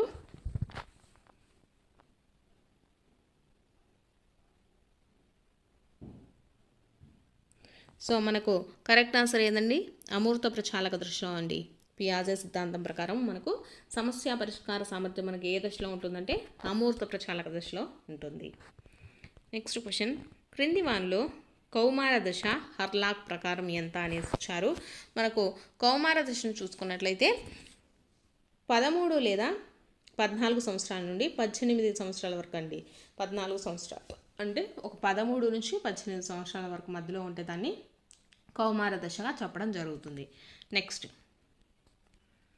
నెక్స్ట్ క్వశ్చన్ వచ్చేసి పెరుగుదలకు సంబంధించి సరికాని ప్రవచనం ఏది అనేసి ఇచ్చారు. ఆప్షన్స్ ఫస్ట్ వచ్చేసి పరిమాణాత్మకము, ఆప్షన్ 2 క్రియాత్మకము, ఆప్షన్ 3 భౌతిక మరియు బాహ్య స్వరూపము, ఆప్షన్ 4 పరిపక్వత చెందగానే ఆగిపోతుంది అనేసి ఇచ్చారండి. సరికాని ప్రవచనం వచ్చేసి మనకు ఆప్షన్ 2 అండి, క్రియాత్మకం అనేసి ఇచ్చారు. పెరుగుదలకు చూసుకున్నట్లయితే పెరుగుదల వచ్చేసి పరిమాణాత్మకమైనది, నెక్స్ట్ భౌతిక అలాగే బాహ్య స్వరూపము, పరిపక్వత చెందగానే ఆగిపోతుంది. ఇవన్నీ కూడా పెరుగుదలకు సంబంధించినటువంటి సరి అయిన ప్రవచనాలు. సరికానిది వచ్చేసి క్రియాత్మకమైనది అనేది సరికాదండి. ఫస్ట్ బిట్ చూద్దాం. పావ్లోవ్, స్కిన్నర్, థార్న్డైక్, కోహ్లర్ ప్రయోగాలు చేసేటప్పుడు అనుసరించినటువంటి పరిశీలన పద్ధతి. ఆప్షన్స్ వచ్చేసి ఫస్ట్ది సహజ పరిశీలన, ఆప్షన్ 2 నియంత్రిత పరిశీలన, ఆప్షన్ 3 సంచరిత పరిశీలన, ఆప్షన్ 4 అసంచరిత పరిశీలన. కరెక్ట్ ఆన్సర్ వచ్చేసి నియంత్రిత పరిశీలన. అంటే ఏంటంటే పావ్లోవ్, స్కిన్నర్ అలాగే థార్న్డైక్, కోహ్లర్ వచ్చేసి వీళ్ళు ప్రయోగాలు చేసినప్పుడు అనుసరించినటువంటి పద్ధతి ఏంటంటే నియంత్రిత పద్ధతి. అంటే ఇప్పుడు ఫస్ట్ పావ్లోవ్ని తీసుకుంటే పావ్లోవ్ ఏంటి, కుక్క మీద ప్రయోగాలు చేశాడు కదా, ఆ కుక్కను వచ్చేసి ఒక దాంట్లో బంధించేసి దానికి నిబంధనలను అప్లై చేసేసి ప్రయోగాలు చేశాడనమాట. అలాగే స్కిన్నర్ కానీ థార్ండైక్, కోహ్లర్ వీళ్ళందరూ వచ్చేసి ఎటువంటి పరిశీలన పద్ధతిని అనుసరించారంటే నియంత్రిత పరిశీలనను అనుసరించారనమాట. నెక్స్ట్ సెకండ్ బిట్ చూద్దాం. ఒకానొక పరిస్థితికి వ్యక్తి లేదా వస్తువు పట్ల పొందికగా ప్రతిస్పందించడానికి వ్యక్తికి ఉండే సంసిద్ధత అనేది అతని ఆప్షన్స్ వచ్చేసి ఫస్ట్ది అభిరుచి, ఆప్షన్ 2 సహజ సామర్థ్యం, ఆప్షన్ 3 వచ్చేసి వైఖరి, ఆప్షన్ 4 సృజనాత్మకత. కరెక్ట్ ఆన్సర్ వచ్చేసి ఆప్షన్ 3 వైఖరి. ఇక్కడ వచ్చేసి మనకు క్వశ్చన్ ఏమి ఇచ్చారంటే ఒకానొక పరిస్థితికి వ్యక్తికి లేదా వస్తువు పట్ల పొందికగా ప్రతిస్పందించడానికి వ్యక్తికి ఉండే సంసిద్ధత అనేది, అంటే ఏదైనా ఒక విషయం గురించి కానీ లేకపోతే ఒక వస్తువు గురించి కానీ అతని యొక్క అభిప్రాయాన్ని తెలపడాన్ని ఏమంటామంటే వైఖరి అంటారు. అంటే మనం ఏదైనా ఒక వస్తువుని చూసామనుకోండి, మనకు ఉండేటటువంటి అభిప్రాయం వేరుగా ఉంటుంది, మన పక్కన వేరే వాళ్ళు కూడా ఆ వస్తువుపై ఉండే అభిప్రాయం వేరుగా ఉంటుంది కదా, దాన్ని ఏమంటామంటే వైఖరి అని పిలుస్తాము. నెక్స్ట్ థర్డ్ బిట్ చూద్దాం. వస్తువులు ఎదురుగా ఉన్నప్పుడు వాటిని గురించి తార్కికంగా ఆలోచించగలిగి వస్తువులు ఎదురుగా లేనప్పుడు తార్కికంగా ఆలోచించలేనటువంటి దశ ఏది? ఆప్షన్స్ వచ్చేసి పూర్వ ప్రచాలక దశ, ఆప్షన్ 2 మూర్త ప్రచాలక దశ, ఆప్షన్ 3 వచ్చేసి ఇంద్రియ చాలక దశ, ఆప్షన్ 4 అమూర్త ప్రచాలక దశ. కరెక్ట్ ఆన్సర్ వచ్చేసి ఆప్షన్ 2 మూర్త ప్రచాలక దశ. మనకి మూర్త ప్రచాలక దశ వచ్చేసి మనకు 7 నుంచి 11 సంవత్సరాల వయసు మధ్యన వచ్చేసి మనము మూర్త ప్రచాలక దశ అనుకుంటాం కదా. ఈ మూర్త ప్రచాలక దశలో ఏంటంటే వస్తువును చూసినప్పుడు మాత్రమే దాని గురించి చెప్పగలగడం అవన్నీ ఉంటాయన్నమాట. వస్తువు వాళ్ళకు కనిపించలేనప్పుడు దాని గురించి ఆలోచించడం కానీ దాని గురించి చెప్పడం కానీ చేయరు. సో మనకు ఇలా వస్తువు గురించి ఆలోచించగలిగే శక్తి ఎప్పుడు ఉంటుందంటే ఈ మూర్త ప్రచాలక దశలో ఉండదన్నమాట. ఓన్లీ అమూర్త ప్రచాలక దశలో మాత్రమే వాళ్ళు వస్తువు కనిపించకపోయినా చెప్పగలుగుతారు. ఇక్కడ మనకేమిచ్చారు, ఎదురుగా లేనప్పుడు ఆలోచించలేనటువంటి దశ ఏది? మూర్త ప్రచాలక దశ. నెక్స్ట్ ఫోర్త్ బిట్ చూద్దాం. మానసిక సామర్థ్యాలను మాపనం చేయడానికి థార్ండైక్ తయారు చేసినటువంటి ప్రజ్ఞా పరీక్ష ఏది? ఆప్షన్స్ వచ్చేసి ఫస్ట్ది టాట్, సెకండ్ది వచ్చేసి CAVD, ఆప్షన్ 3 వచ్చేసి MMPI, ఆప్షన్ 4 వచ్చేసి డాట్. కరెక్ట్ ఆన్సర్ వచ్చేసి ఆప్షన్ 2 CAVD. మానసిక సామర్థ్యాలను మాపనం చేయడానికి థార్ండైక్ తయారు చేసినటువంటి ప్రజ్ఞా పరీక్ష ఏంటి? CAVD. CAVD అంటే ఏంటంటే C అంటే కంప్లీషన్ ఆఫ్ సెంటెన్స్ అంటే వాక్య పూరణము. నెక్స్ట్ ఏంటి? ఏ అంటే ఏంటి? అర్థమెటిక్ అంటే అంకగణితము. నెక్స్ట్ V అంటే వెకాబులరీ అంటే పదజాలము. నెక్స్ట్ D అంటే డైరెక్షన్స్ అనమాట అంటే నిర్దేశాలు. ఇలా వీటన్నిటిని మాపనం చేయడానికి థార్ండైక్ ఈ CAVD పరీక్షను కనిపెట్టారు. నెక్స్ట్ ఫిఫ్త్ బిట్ చూద్దాం. సక్రమమైన మానసిక ఆరోగ్యం కలిగిన వ్యక్తి యొక్క లక్షణం కానిది అని అడిగారు. ఆప్షన్స్ వచ్చేసి మూర్తిమత్వ సంధానం, ఆప్షన్ 2 అనుగుణ్యత, ఆప్షన్ 3 ఉద్వేగ అసమతుల్యత, ఆప్షన్ 4 వచ్చేసి మంచి శారీరక ఆరోగ్యం. కరెక్ట్ ఆన్సర్ వచ్చేసి ఆప్షన్ 3 ఉద్వేగ అసమతుల్యత. ఇక్కడ వచ్చేసి మనకి ఏమడిగారు? సక్రమమైనటువంటి మానసిక ఆరోగ్యం కలిగిన వ్యక్తి లక్షణం కానిది అని అడిగారు. ఇక్కడ కానిది ఏంటంటే ఉద్వేగ అసమతుల్యత. అలాగే సక్రమమైనటువంటి మానసిక ఆరోగ్యం కలిగిన వ్యక్తి యొక్క లక్షణాలు అడిగారనుకోండి, మూర్తిమత్వ సంధానం ఉంటుంది, అనుగుణ్యత ఉంటుంది, మంచి శారీరక ఆరోగ్యం ఉంటుంది, అలాగే ఉద్వేగ సమతుల్యత ఉంటుందన్నమాట. ఇక్కడ మనకు అసమతుల్యతని ఇచ్చారు కాబట్టి లక్షణం కానిదేంటి? ఉద్వేగ అసమతుల్యత. నెక్స్ట్ సిక్స్త్ బిట్ చూద్దాం. తల్లిదండ్రులపై సమానమైన ప్రేమ గల ఒక అమ్మాయిని నీకు అమ్మ ఇష్టమా నాన్న ఇష్టమా అని అడిగి ఒకరి పేరే చెప్పమన్నప్పుడు ఆ అమ్మాయి ఎదుర్కొనే సంఘర్షణ. ఆప్షన్స్ వచ్చేసి ఉపగమ, ఆప్షన్ 2 ఉపగమ పరిహార, ఆప్షన్ 3 పరిహార, ఆప్షన్ 4 ద్వి ఉపగమ పరిహార. కరెక్ట్ ఆన్సర్ వచ్చేసి ఉపగమ ఉపగమ. ఇక్కడ ఏంటంటే రెండు ఇష్టమైనప్పుడు మనకు వచ్చేసి ఉపగమ అవుతుంది. ఒకటి ఇష్టము ఒకటి అయిష్టం అయినప్పుడు మనకు ఉపగమ పరిహార. అలాగే పరిహార అంటే రెండు ఇష్టం లేనప్పుడు ఉపగమ పరిహార అంటే రెండు ఇష్టం లేదు అలాగే రెండు ఇష్టమైనప్పుడు. ఇక్కడ మనల్ని రెండు ఇష్టం అడిగారు కదా, సో అదేంటి ఉపగమ సంఘర్షణ.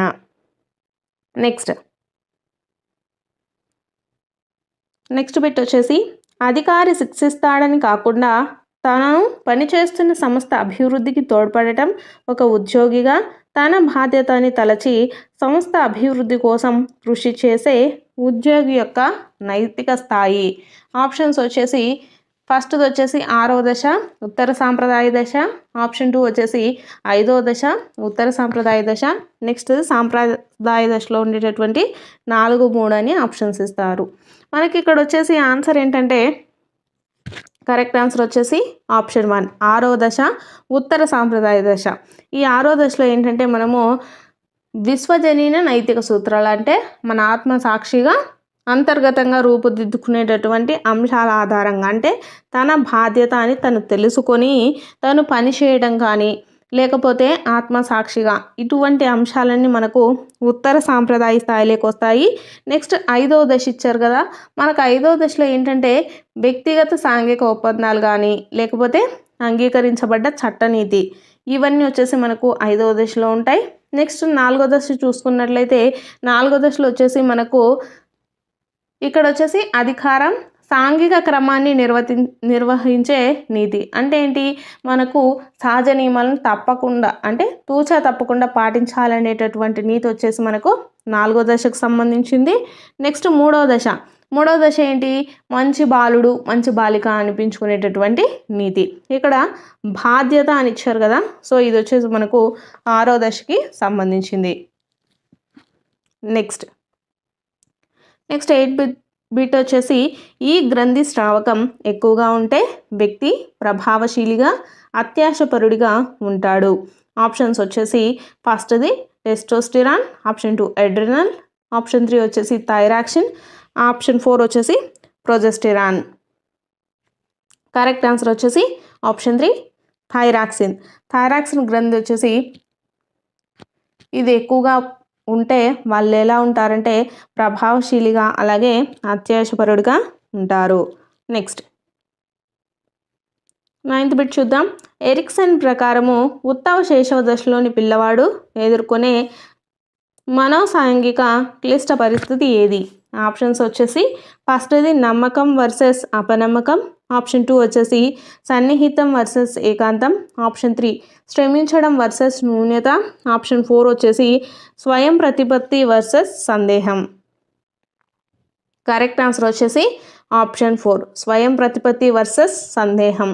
ఉత్తర శైశవ దశలోని పిల్లవాడు ఎదుర్కొనే మనోసాంఘిక క్లిష్ట పరిస్థితి ఏంటంటే స్వయం ప్రతిపత్తి వర్సెస్ సందేహం. ఇక్కడ మిగిలిన ఆప్షన్స్ చూసుకున్నట్లయితే మనకు నమ్మకం అపనమ్మకం అనేది పూర్వ శైశవ దశకు సంబంధించింది. నెక్స్ట్ సన్నిహితం వర్సెస్ ఏకాంతం అనేది మనకు పూర్వ వయోజన దశకు సంబంధించింది అనమాట. నెక్స్ట్ది శ్రమించడం న్యూనత అనేసి మనకు పాఠశాల దశకు సంబంధించింది.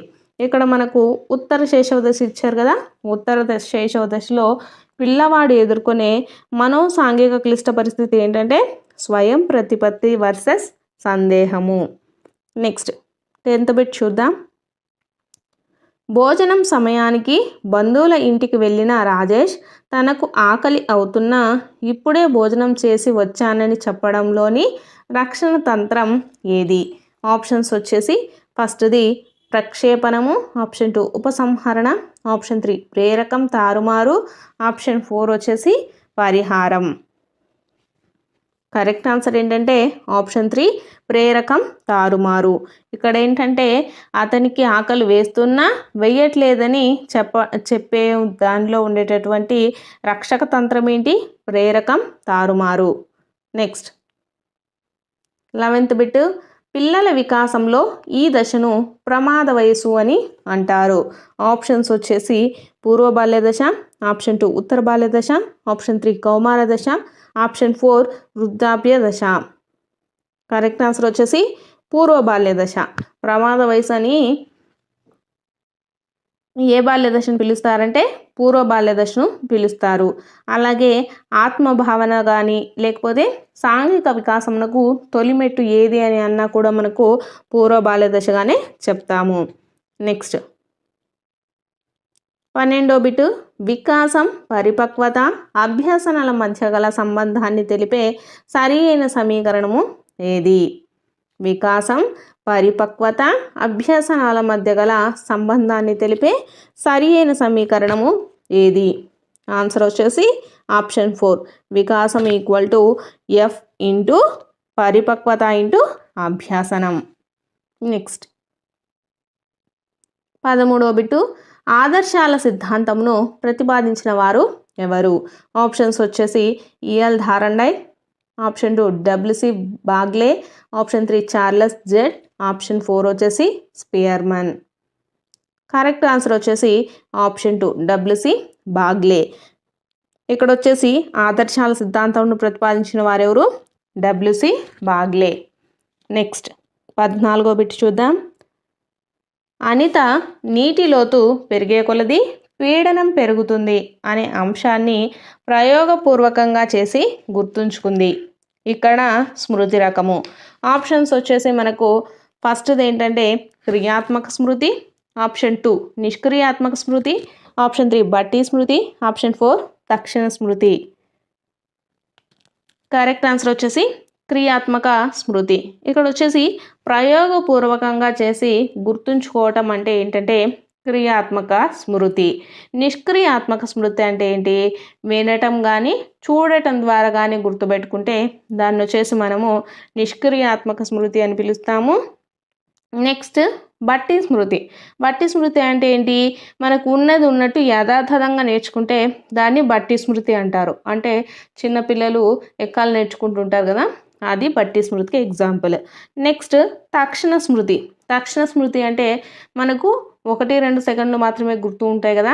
అంటే మనం రోడ్డు మీద వెళ్తున్నప్పుడు ఏమైనా కార్లు చూసినా కానీ లేకపోతే ఎవరినైనా చూసినప్పుడు కానీ 1 నిమిషం అలా 1 సెకండ్ అనేది గుర్తుంటాయి కదా. సో వాటిని వచ్చేసి మనము తక్షణ స్మృతిగా చెప్తాము.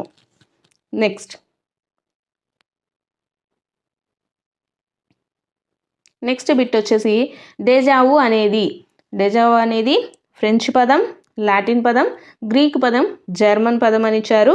ఇక్కడ కరెక్ట్ ఆన్సర్ వచ్చేసి డెజావు అనేది మనకు ఫ్రెంచ్ పదం. నెక్స్ట్ ఈ క్రింది కారకాలలో అభ్యసనను సానుకూలంగా ప్రభావితం చేసే అంశం ఏది?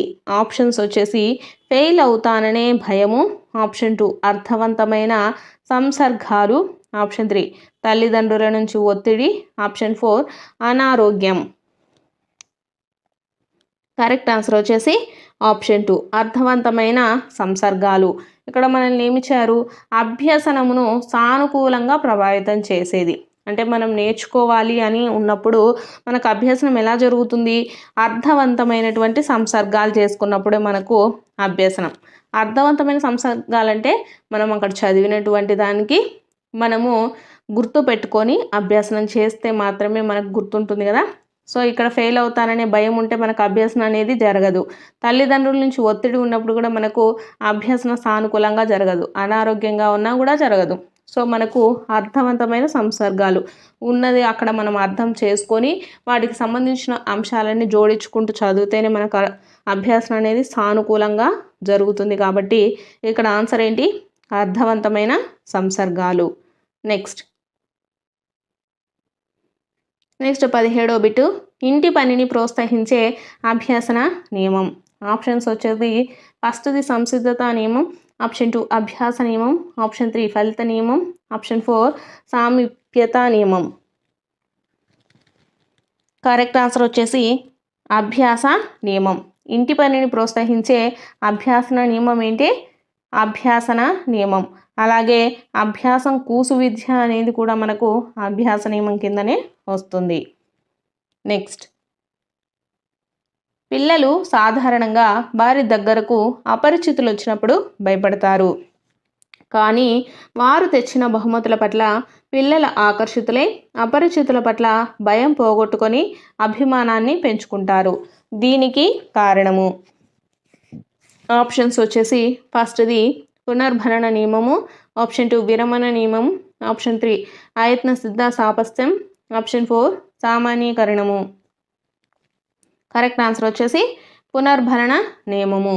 ఇక్కడ వచ్చేసి పిల్లలు సాధారణంగా ఎవరైనా కొత్త వాళ్ళని చూస్తే భయపడతారు కదా, కానీ వాళ్ళు ఇచ్చేటటువంటి చాక్లెట్స్ కానీ లేకపోతే బహుమతుల పట్ల ఆకర్షితులై వాళ్ళ మీద అభిమానాన్ని పెంచుకుంటారనమాట. దానికి గల కారణం ఏంటి? పునర్భరణ నియమము. నెక్స్ట్,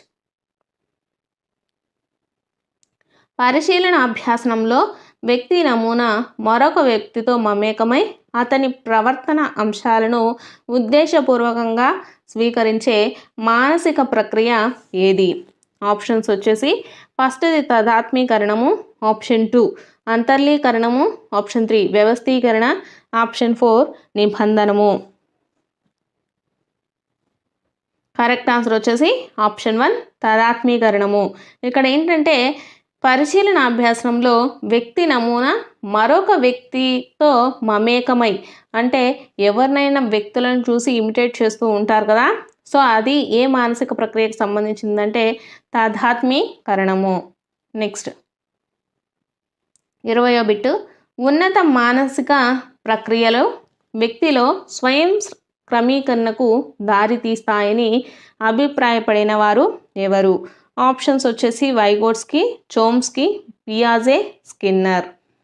కరెక్ట్ ఆన్సర్ వచ్చేసి ఆప్షన్ 1 వైగోట్స్కీ. ఉన్నత మానసిక ప్రక్రియలు వ్యక్తిలో స్వయం క్రమీకరణకు దారితీస్తాయని అభిప్రాయపడిన వారెవరు? వైగోట్స్కీ. నెక్స్ట్, శంకర్ ఒక సినిమా నటుడి నటనను పరిశీలించి కళాశాల వార్షికోత్సవంలో అదే విధంగా ప్రవర్తించాడు. అందరూ శంకర్ను మెచ్చుకున్నారు. బండూరా ప్రకారము శంకర్కు లభించినటువంటి పునర్భరణము ఏది? ఆప్షన్స్ వచ్చేసి ప్రత్యక్ష పునర్భరణము, ఆప్షన్ 2 పరోక్ష ప్రత్యామ్నాయ పునర్భరణము, ఆప్షన్ 2 స్వీయ పునర్భరణము, ఆప్షన్ 4 వచ్చేసి చరశీల పునర్భరణము. కరెక్ట్ ఆన్సర్ వచ్చేసి ఆప్షన్ 1 ప్రత్యక్ష పునర్భరణము. ఇక్కడ వచ్చేసి అతను ఒక సినిమా నటుని పరిశీలించి దాన్ని వచ్చేసి స్టేజ్ మీద పర్ఫామ్ చేశాడనమాట. సో ఇది వచ్చేసి ఆల్బర్ట్ బండూరా ప్రకారము ఎటువంటి పునర్భరణం అంటే ప్రత్యక్ష పునర్భరణము. నెక్స్ట్, అంతర్దృష్టికి అధిక ప్రాధాన్యతనిచ్చినటువంటి సంప్రదాయము.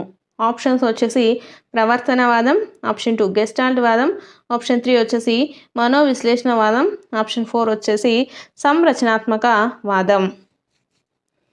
కరెక్ట్ ఆన్సర్ వచ్చేసి ఆప్షన్ 2 గెస్టాల్ వాదం. అంతర్దృష్టికి ఎక్కువ ప్రాధాన్యతనిచ్చినటువంటి సాంప్రదాయం ఏంటి? గెస్టాల్ వాదం. నెక్స్ట్, ప్రత్యేక అవసరాలు గల పిల్లల విద్యలో వైయక్తిక విద్యా పథకము కార్యక్రమంలోని దశల క్రమము. కరెక్ట్ ఆన్సర్ వచ్చేసి ఆప్షన్ 4 ఫస్ట్ వాళ్ళకి సూచన దశ, నెక్స్ట్ నిర్ధారణ దశ, నెక్స్ట్ వచ్చేసి బోధించు దశ. ప్రత్యేక అవసరాలు గల పిల్లల విద్యల్లో ఉండేటటువంటి కార్యక్రమాల యొక్క దశలు ఏంటంటే ఫస్ట్ సూచన దశ ఉంటుంది, నెక్స్ట్ నిర్ధారణ దశ, తర్వాత బోధించు దశ అనేది ఉంటుంది. నెక్స్ట్, కుటుంబ సభ్యుల మధ్య తల్లిని గుర్తించడం. ఆప్షన్స్ వచ్చేసి విచక్షణ అభ్యాసనము, ఆప్షన్ 2 చలన అభ్యాసనము, ఆప్షన్ 3 సమస్య పరిష్కార అభ్యాసనము, ఆప్షన్ 4 శాబ్దిక అభ్యాసనం. కరెక్ట్ ఆన్సర్ వచ్చేసి ఆప్షన్ 1 విచక్షణ అభ్యాసనం. కుటుంబ సభ్యుల మధ్య తల్లిని గుర్తించడం అనేది ఏంటంటే విచక్షణ అభ్యాసనం. నెక్స్ట్ బిట్, ఆర్టీఈ 2009 ప్రకారము ప్రైవేటు పాఠశాలలో బలహీన వర్గాలకు నిర్దేశించిన 25% సీట్ల కేటాయింపునందు అనాథలు, హెచ్ఐవి బాధిత తల్లిదండ్రుల పిల్లలు, ప్రత్యేక అవసరాలు గల పిల్లలకు కేటాయించినటువంటి సీట్ల శాతం ఎంత? ఆప్షన్స్ వచ్చేసి 4%, ఆప్షన్ 2 5%, ఆప్షన్ 3 వచ్చేసి 6%, ఆప్షన్ 4 వచ్చేసి 1%. కరెక్ట్ ఆన్సర్ వచ్చేసి 5%. ఇక్కడ వచ్చేసి బలహీన వర్గాలకు నిర్దేశించిన 25% సీట్ల కేటాయింపునందు అనాథలకు కానీ లేకపోతే హెచ్ఐవి బాధిత తల్లిదండ్రుల పిల్లలకు కానీ ప్రత్యేక అవసరాల పిల్లలకు కానీ కేటాయించిన సీట్ల శాతం ఎంత? 5%. నెక్స్ట్, ఆంధ్రప్రదేశ్ నందు ఒక విద్యా సంవత్సరంలో ఒక తరగతికి నిర్వహించవలసిన నిర్మాణాత్మక మదింపు పరీక్షల సంఖ్య ఎంత? ఆప్షన్స్ వచ్చేసి 3, 2, 4, 5. కరెక్ట్ ఆన్సర్ వచ్చేసి option 4. Option 3 is the right answer. అంటే ఆంధ్రప్రదేశ్లో వచ్చేసి ఒక విద్యా సంవత్సరంలో ఒక తరగతికి నిర్వహించవలసినటువంటి నిర్మాణాత్మక మదింపు పరీక్షల సంఖ్య ఎంత? 4. నెక్స్ట్, 27వ బిట్, నిరంతర సమగ్ర మూల్యాంకనం వల్ల కలిగే ప్రయోజనాలకు సంబంధించినది ఏది? ఆప్షన్స్ వచ్చేసి పిల్లలు సహజ అభ్యాసకులు కాగలరు. ఆప్షన్ 2 ఒత్తిడి లేని అభ్యాసనం జరుగుతుంది. ఆప్షన్ 3 వచ్చేసి పిల్లలు క్రమశిక్షణ రాహిత్యులవుతారు. ఆప్షన్ 4 వచ్చేసి పిల్లలలో భాగస్వామ్య అభ్యసనం జరుగుతుంది. కరెక్ట్ ఆన్సర్ వచ్చేసి ఆప్షన్ 3, పిల్లలు క్రమశిక్షణ రాహిత్యులవుతారనేది ఈ నిరంతర సమగ్ర మూల్యాంకనం వల్ల కలిగే ప్రయోజనాలకు సంబంధించనిదన్నమాట. నెక్స్ట్, 28వ బిట్ చూద్దాం. ఆర్టీఈ 2009 ప్రకారము విద్యా ప్రణాళిక మూల్యాంకన విధానాల రూపకల్పనకు బాధ్యత వహించే రాష్ట్ర విద్యా విషయక సాధికార సంస్థ ఏది? కరెక్ట్ ఆన్సర్ వచ్చేసి ఆప్షన్ 4, రాష్ట్ర విద్యా పరిశోధనా శిక్షణ సంస్థ. ఇక్కడ వచ్చేసి మనకు ఆర్టీఈ 2009 ప్రకారము మన యొక్క రాష్ట్ర విద్యా విషయక సాధికారక సంస్థ ఏంటంటే రాష్ట్ర విద్యా పరిశోధనా శిక్షణ సంస్థ. నెక్స్ట్, మంత్రణ ప్రక్రియలో చివరి సోపానం. మంత్రణ ప్రక్రియలో చివరి సోపానం ఏది? ఆన్సర్ వచ్చేసి ఆప్షన్ 2, మంత్రణార్థి యొక్క సమస్యకు పరిష్కారాలను సూచించడం అనేది చివరి సోపానం. నెక్స్ట్, 30వ బిట్, జాతీయ విద్యా ప్రణాళిక చట్టం 2005 దృష్ట్యా జ్ఞానానికి సంబంధించి సరి అయిన ప్రవచనం ఏది? 2005 జాతీయ విద్యా ప్రణాళిక చట్టం ప్రకారము జ్ఞానానికి సంబంధించినటువంటి సరైన ప్రవచనం ఏంటంటే ఆప్షన్ 4, పుస్తక జ్ఞానం కంటే అనుభవాత్మక జ్ఞానానికి ఎక్కువ ప్రాధాన్యతను ఇవ్వాలి. పుస్తక జ్ఞానం కంటే అనుభవాత్మక జ్ఞానానికి ఎక్కువ ప్రాధాన్యతను ఇవ్వాలి. అందులో ఫస్ట్ బిట్ వచ్చేసి అభ్యసనానికి సంబంధించి భిన్నమైనది ఏది? ఆప్షన్స్, ఫస్ట్ ఆప్షన్ వచ్చేసి అభ్యసనం సార్వత్రికమైనది. ఆప్షన్ 2 అభ్యసనం నిరంతరం జరిగే ప్రక్రియ. అభ్యసనం ఒక దశలో ఆగిపోతుంది. అభ్యసనం ప్రయోజనాత్మకమైనది. దీనికి కరెక్ట్ ఆన్సర్ వచ్చేసి మనకు ఆప్షన్ 3, అభ్యసనం అనేది ఒక దశలో ఆగిపోతుంది అనేది భిన్నమైనది. ఎందుకంటే మిగిలిన ఆప్షన్స్ చూసుకుంటే అభ్యసనం సార్వత్రికమైనది అనేది ఈ అభ్యసనానికి ఉండేటటువంటి లక్షణం. అలాగే అభ్యసనం వచ్చేసి నిరంతరం జరుగుతూ ఉంటుంది. అలాగే అభ్యసనం అనేది ప్రయోజనాత్మకమైనది. ఇవన్నీ వచ్చేసి అభ్యసనానికి ఉండే లక్షణాలు. మనకు భిన్నమైనది ఏంటి అని తెలియాలంటే మనకు ఫస్ట్ అభ్యసనానికి ఉండేటటువంటి లక్షణాలు అనేటివి తెలుసుకోవాలన్నమాట. ఫస్ట్ అభ్యసనానికి ఉండే లక్షణాలు ఏంటంటే అభ్యసనము సార్వత్రికమైనది, అలాగే లక్షణాత్మకమైనది. ఒక అభ్యసనానికి గమ్య నిర్దేశకం ఉంటుంది. అలాగే అభ్యసనం వచ్చేసి ఆజన్మాంతం మనకు అంటే నిరంతరం జరుగుతూనే ఉంటుంది. నెక్స్ట్, అభ్యసనంలో వైయక్తిక భేదాలు అనేటివి ఉంటాయి. అభ్యసనం బదలాయించబడుతుంది, గతిశీలమైనది. అలాగే అభ్యసనం వచ్చేసి మనకు జ్ఞాన, భావావేశ, అలాగే మానసిక చలనాత్మక రంగాలలో కూడా జరుగుతూ ఉంటుంది. ఇవన్నీ వచ్చేసి అభ్యసన లక్షణాలు. మనకు ఇటువంటి టైప్ ఆఫ్ బిట్స్ అయితే కంపల్సరీ అభ్యసనానికి సంబంధించి ఉంటుంది కాబట్టి ఫస్ట్ మనము అభ్యసనానికి ఉండేటటువంటి లక్షణాలు అనేటివి కంపల్సరిగా నేర్చుకోవడం వల్ల మనకైతే 1 మార్క్ అనేది గ్యారంటీగా అయితే అభ్యసనానికి సంబంధించి అభ్యసన లక్షణాలకు సంబంధించి అయితే బిట్ అనేది ఉంటుంది కాబట్టి అభ్యసనం లక్షణాలు కంపల్సరిగా నేర్చుకోవాలి. కాబట్టి ఇక్కడ మనకు ఫస్ట్ ఆప్షన్ అభ్యసనం సార్వత్రికమైనది, అభ్యసనం నిరంతరం జరిగే ప్రక్రియ, అలాగే అభ్యసనం ప్రయోజనాత్మకమైనది. ఇవన్నీ అభ్యసనానికి ఉండే లక్షణాలు. ఇక్కడ మనకు భిన్నమైనది అని అడుగుతున్నారు కాబట్టి అభ్యసనం ఒక దశలో ఆగిపోతుంది అనేది భిన్నమైనది. అభ్యసనం వచ్చేసి మనకు నిరంతరం జరిగే ప్రక్రియ. నెక్స్ట్ సెకండ్ బిట్ చూసుకుందాం. సెకండ్ బిట్ వచ్చేసి అభ్యసనానికి రాచబాటగా దేనిని పిలుస్తారు? ఆప్షన్స్ ఫస్ట్ ఆప్షన్ వచ్చేసి సంసిద్ధత, సెకండ్ ఆప్షన్ పరిపక్వత, ఆప్షన్ 3 ప్రేరణ, ఆప్షన్ 4 వచ్చేసి అనువంశికత. కరెక్ట్ ఆన్సర్ చూసుకుంటే మనకు ఆప్షన్ 3 ప్రేరణ అనేది అభ్యసనానికి రాచపాటగా పిలుస్తాము. ఎందుకంటే మనలో అభ్యసించాలి అనేటటువంటి ప్రేరణ కలిగినప్పుడు మాత్రమే అభ్యసనం అనేది జరుగుతుంది కాబట్టి ప్రేరణ అనేది అభ్యసనానికి రాచబాట. మనకు పరిపక్వత అంటే మనకు వయసు పరిణతి చెందడం వల్ల కానీ లేకపోతే అనువంశికత అంటే మన తల్లిదండ్రుల నుంచి కానీ ఇలా మనకు అభ్యసనం అనేది జరగదు. మనకు అభ్యసించాలి ఒక దానిపైన మనము కంపల్సరీ నేర్చుకోవాలి అనేది ఉంటేనే అనే ప్రేరణ ఉంటే మాత్రమే మనకు అభ్యసనం జరుగుతుంది కాబట్టి అభ్యసనానికి రాచబాటగా దేన్ని పిలుస్తాము? ప్రేరణని పిలుస్తాము. నెక్స్ట్ మూడవ క్వశ్చను, నిబంధన ప్రక్రియకు మూల పురుషుడు ఎవరు? ఆప్షన్స్ ఫస్ట్ ఆప్షన్ వచ్చేసి B F Skinner, second option Hull, option 3 Ivan Pavlov, option 4 Ebbinghaus. Correct answer వచ్చేసి ఆప్షన్ 3 ఇవాన్ పావ్లో. నిబంధన ప్రక్రియకు మూల పురుషుడు ఎవరు? Ivan Pavlov. ఈ నిబంధన ప్రక్రియ అంటే ఏంటి? శాస్త్రీయ నిబంధన సిద్ధాంతము. శాస్త్రీయ నిబంధన సిద్ధాంతాన్ని ప్రతిపాదించింది ఎవరు? Ivan Pavlov. ఇలా ఇవాన్ పావ్లోకు సంబంధించి ఈ నిబంధన ప్రక్రియను వచ్చేసి శాస్త్రీయ నిబంధన సిద్ధాంతం అని పిలుస్తారు, అలాగే సాంప్రదాయక నిబంధన సిద్ధాంతం అని పిలుస్తారు, లేకపోతే ఉద్దీపన ప్రాముఖ్యత సిద్ధాంతం అని కానీ, నిబంధిత అభ్యాసనానికి సంబంధించి, అలాగే మనకు టైప్ 1 అభ్యాసన సిద్ధాంతం అని కూడా పిలవడం జరుగుతుంది ఈ శాస్త్రీయ నిబంధన సిద్ధాంతాన్ని. నెక్స్ట్ బిట్ ఫోర్త్ బిట్ చూసుకుంటే మనోవిజ్ఞాన శాస్త్రంలో అభ్యసనము అనే పదాన్ని ప్రతిపాదించిన వారు ఎవరు? మనోవిజ్ఞాన శాస్త్రంలో అభ్యసనము అనే పదాన్ని ప్రతిపాదించిన వారు. Options first option Hilgard, option 2 BF Skinner, option C Hull, option 4 వచ్చేసి ఇవాన్ పావ్లో. కరెక్ట్ ఆన్సర్ వచ్చేసి మనకు హిల్గార్డ్. మనోవిజ్ఞాన శాస్త్రంలో అభ్యసనము అనే పదాన్ని ప్రతిపాదించింది ఎవరు? హిల్గార్డ్.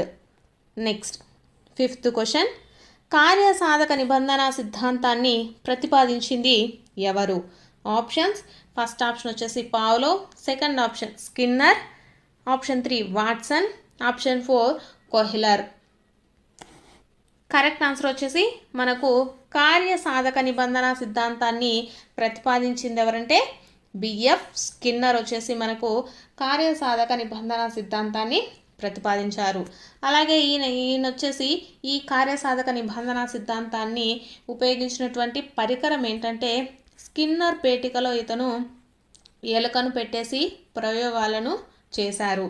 అలాగే ఈ కార్యసాధక నిబంధనానికి ఉండేటటువంటి మరొక పేర్లు ఏంటంటే దీన్ని యాంత్రిక లేదా పరికరాత్మక నిబంధన సిద్ధాంతం అని పిలుస్తారు, లేకపోతే ప్రచాలక నిబంధన సిద్ధాంతం అని, టైప్ 2 అభ్యసన సిద్ధాంతం అని కూడా ఈ కార్యసాధక నిబంధన సిద్ధాంతాన్ని పిలవడం జరుగుతుంది.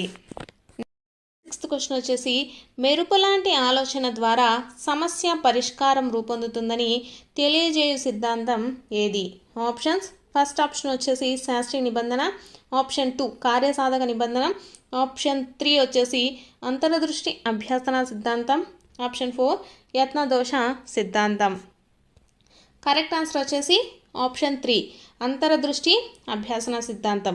ఈ అంతరదృష్టి అభ్యాసన సిద్ధాంతంలో ఏంటంటే మనకు ఏదైనా సమస్యకి మెరుపులాగా మనకు పరిష్కారం అనేది దొరుకుతుంది కాబట్టి అలాంటి దాన్ని తెలియజేసే సిద్ధాంతం ఏంటంటే అంతరదృష్టి అభ్యాసన సిద్ధాంతం. Next 7th question. స్వీయ అభ్యాసనము ముఖ్య సూత్రంగా అభ్యసన జరుగుతుందని తెలియజేయు అభ్యసన సిద్ధాంతం. ఆప్షన్స్. ఫస్ట్ ఆప్షన్ వచ్చేసి శాస్త్రీయ నిబంధన, ఆప్షన్ 2 కార్యసాధక నిబంధనం, ఆప్షన్ 3 యత్నదోష సిద్ధాంతం, ఆప్షన్ 4 ఏది కాదు. కరెక్ట్ ఆన్సర్ వచ్చేసి ఆప్షన్ 2 కార్యసాధక నిబంధనం. ఈ కార్యసాధక నిబంధనలో వచ్చేసి స్వీయ అభ్యాసనం అంటే మనకై మనము అభ్యాసనం చేసుకోవడం అనేది జరుగుతుంది కాబట్టి దాన్ని ఏమంటాము కార్యసాధక నిబంధనం అని అంటాము. ఉపాధ్యాయుడు పాఠ్యాంశాన్ని బోధిస్తున్నప్పుడు విద్యార్థులను మధ్య మధ్యలో అడిగే ప్రశ్నలు థార్న్డైక్ ఏ నియమాన్ని సూచిస్తాయి. ఆప్షన్స్. ఫస్ట్ ఆప్షన్ వచ్చేసి ఫలిత నియమం, ఆప్షన్ 2 సంసిద్ధత నియమం, ఆప్షన్ 3 అభ్యాసన నియమం, ఆప్షన్ 4 ఉపయోగిత నియమము. కరెక్ట్ ఆన్సర్ వచ్చేసి ఆప్షన్ 2 సంసిద్ధత నియమము. అంటే అతడు వచ్చేసి మధ్య మధ్యలో ప్రశ్నలు అడగడం వలన విద్యార్థులు ఎంతవరకు నేర్చుకుంటున్నారు, ఎంతవరకు అర్థమవుతుంది అనేటటువంటి అంశాలను తెలుసుకుంటూ ఉంటున్నాడు కాబట్టి అది ఏ నియమాన్ని సూచిస్తుందంటే సంసిద్ధత నియమాన్ని సూచిస్తుంది. Next 9th question. క్రింది వారిలో గెస్టాల్ట్ వాది ఎవరు. ఆప్షన్స్.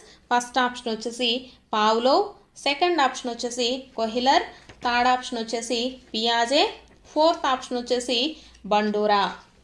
కరెక్ట్ ఆన్సర్ వచ్చేసి మనకు కొహిలర్. కొహిలర్ వచ్చేసి గెస్టాల్ట్ వాదానికి సంబంధించినటువంటి వ్యక్తి. అలాగే పావ్లోవ్ కానీ నెక్స్ట్ వచ్చేసి మనకు పియాజే, బండూరా వీళ్ళందరూ వచ్చేసి ఫస్ట్ పావ్లోవ్ చూసుకున్నాం అనుకోండి. పావ్లోవ్ వచ్చేసి సంసర్గవాద సిద్ధాంతం అంటే ప్రవర్తనవాద సిద్ధాంతానికి సంబంధించిన వారు పావ్లోవ్. అలాగే థార్న్డైక్, స్కిన్నర్ వీళ్ళ ముగ్గురు వచ్చేసి ప్రవర్తనవాద సిద్ధాంతానికి సంబంధించిన వారు. నెక్స్ట్ గెస్టాల్ట్ వాదానికి సంబంధించిన వారు ఎవరంటే కొహిలరు, కోఫ్కా వీళ్ళిద్దరు వచ్చేసి గెస్టాల్ట్ వాద సిద్ధాంతానికి సంబంధించిన వారు. నెక్స్ట్ వచ్చేసి నిర్మాణాత్మకవాద సిద్ధాంతం. ఈ పియాజే అలాగే వైగోట్స్కి వీళ్ళందరూ వచ్చేసి నిర్మాణాత్మకవాద సిద్ధాంతాలు. నెక్స్ట్ బండూరా వచ్చేసి మనకు పరిశీలనాత్మకవాద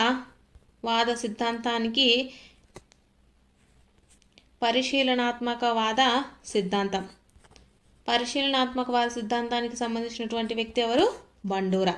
ఇక్కడ మనకు గెస్టాల్ట్ వాది ఎవరు అడిగారు కాబట్టి గెస్టాల్ట్ వాది వచ్చేసి కొహిలరు, కోఫ్కా.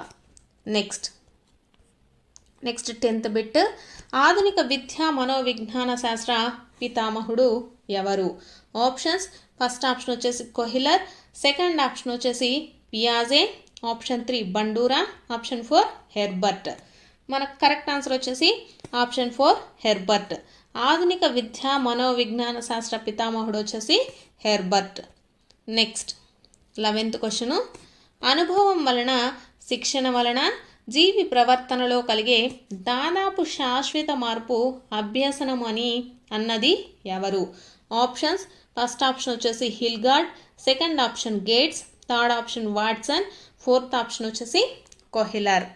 కరెక్ట్ ఆన్సర్ వచ్చేసి మనకు ఆప్షన్ 2 గేట్స్ ఏం చెప్పారు. అనుభవం వలన శిక్షణ వలన జీవి ప్రవర్తనలో కలిగే దాదాపు శాశ్వతమైనటువంటి మార్పునే అభ్యసనం అన్నది ఎవరు గేట్స్. Next 12వ question. తెల్ల ఎలుకను చూసి భయపడిన పిల్లవాడు తెల్ల పిల్లిని, కుందేలును లాంటి వాటిని చూసి భయపడకపోవటం ఏంటి. ఆప్షన్స్. ఫస్ట్ ఆప్షన్ వచ్చేసి సాధారణీకరణము, ఆప్షన్ 2 విచక్షణ, ఆప్షన్ 3 వచ్చేసి ఉన్నత క్రమ నిబంధనము, ఆప్షన్ 4 అయత్న సిద్ధ సాపస్యం. కరెక్ట్ ఆన్సర్ వచ్చేసి ఆప్షన్ 2 విచక్షణ అంటే ఏంటంటే మనకు ఆ అబ్బాయి ఏంటి తెల్ల ఎలుకను చూసి భయపడిన పిల్లవాడు తెల్ల పిల్లిని, కుందేలు లాంటివి చూసి భయపడకపోవడానికి కారణం ఏంటంటే అది నేను చూసి భయపడేది ఎలుక, కానీ ఇది తెల్లగా ఉన్నప్పటికీ ఇది పిల్లి కుందేలు అని వేరు చేయగలిగినటువంటి సామర్థ్యం ఉండడం వలన అతనేంటి వాటికి భయపడలేదనమాట. అంటే దాన్ని బట్టి మనకు అర్థమైంది ఏంటి, ఆ పిల్లోడు ఆ రెండింటికి విచక్షణని అంటే వాటి మధ్య ఉండేటటువంటి డిఫరెన్స్ని అతను కనుక్కున్నాడు కాబట్టి భయపడట్లేదు. దాన్ని ఏమంటాము, విచక్షణ.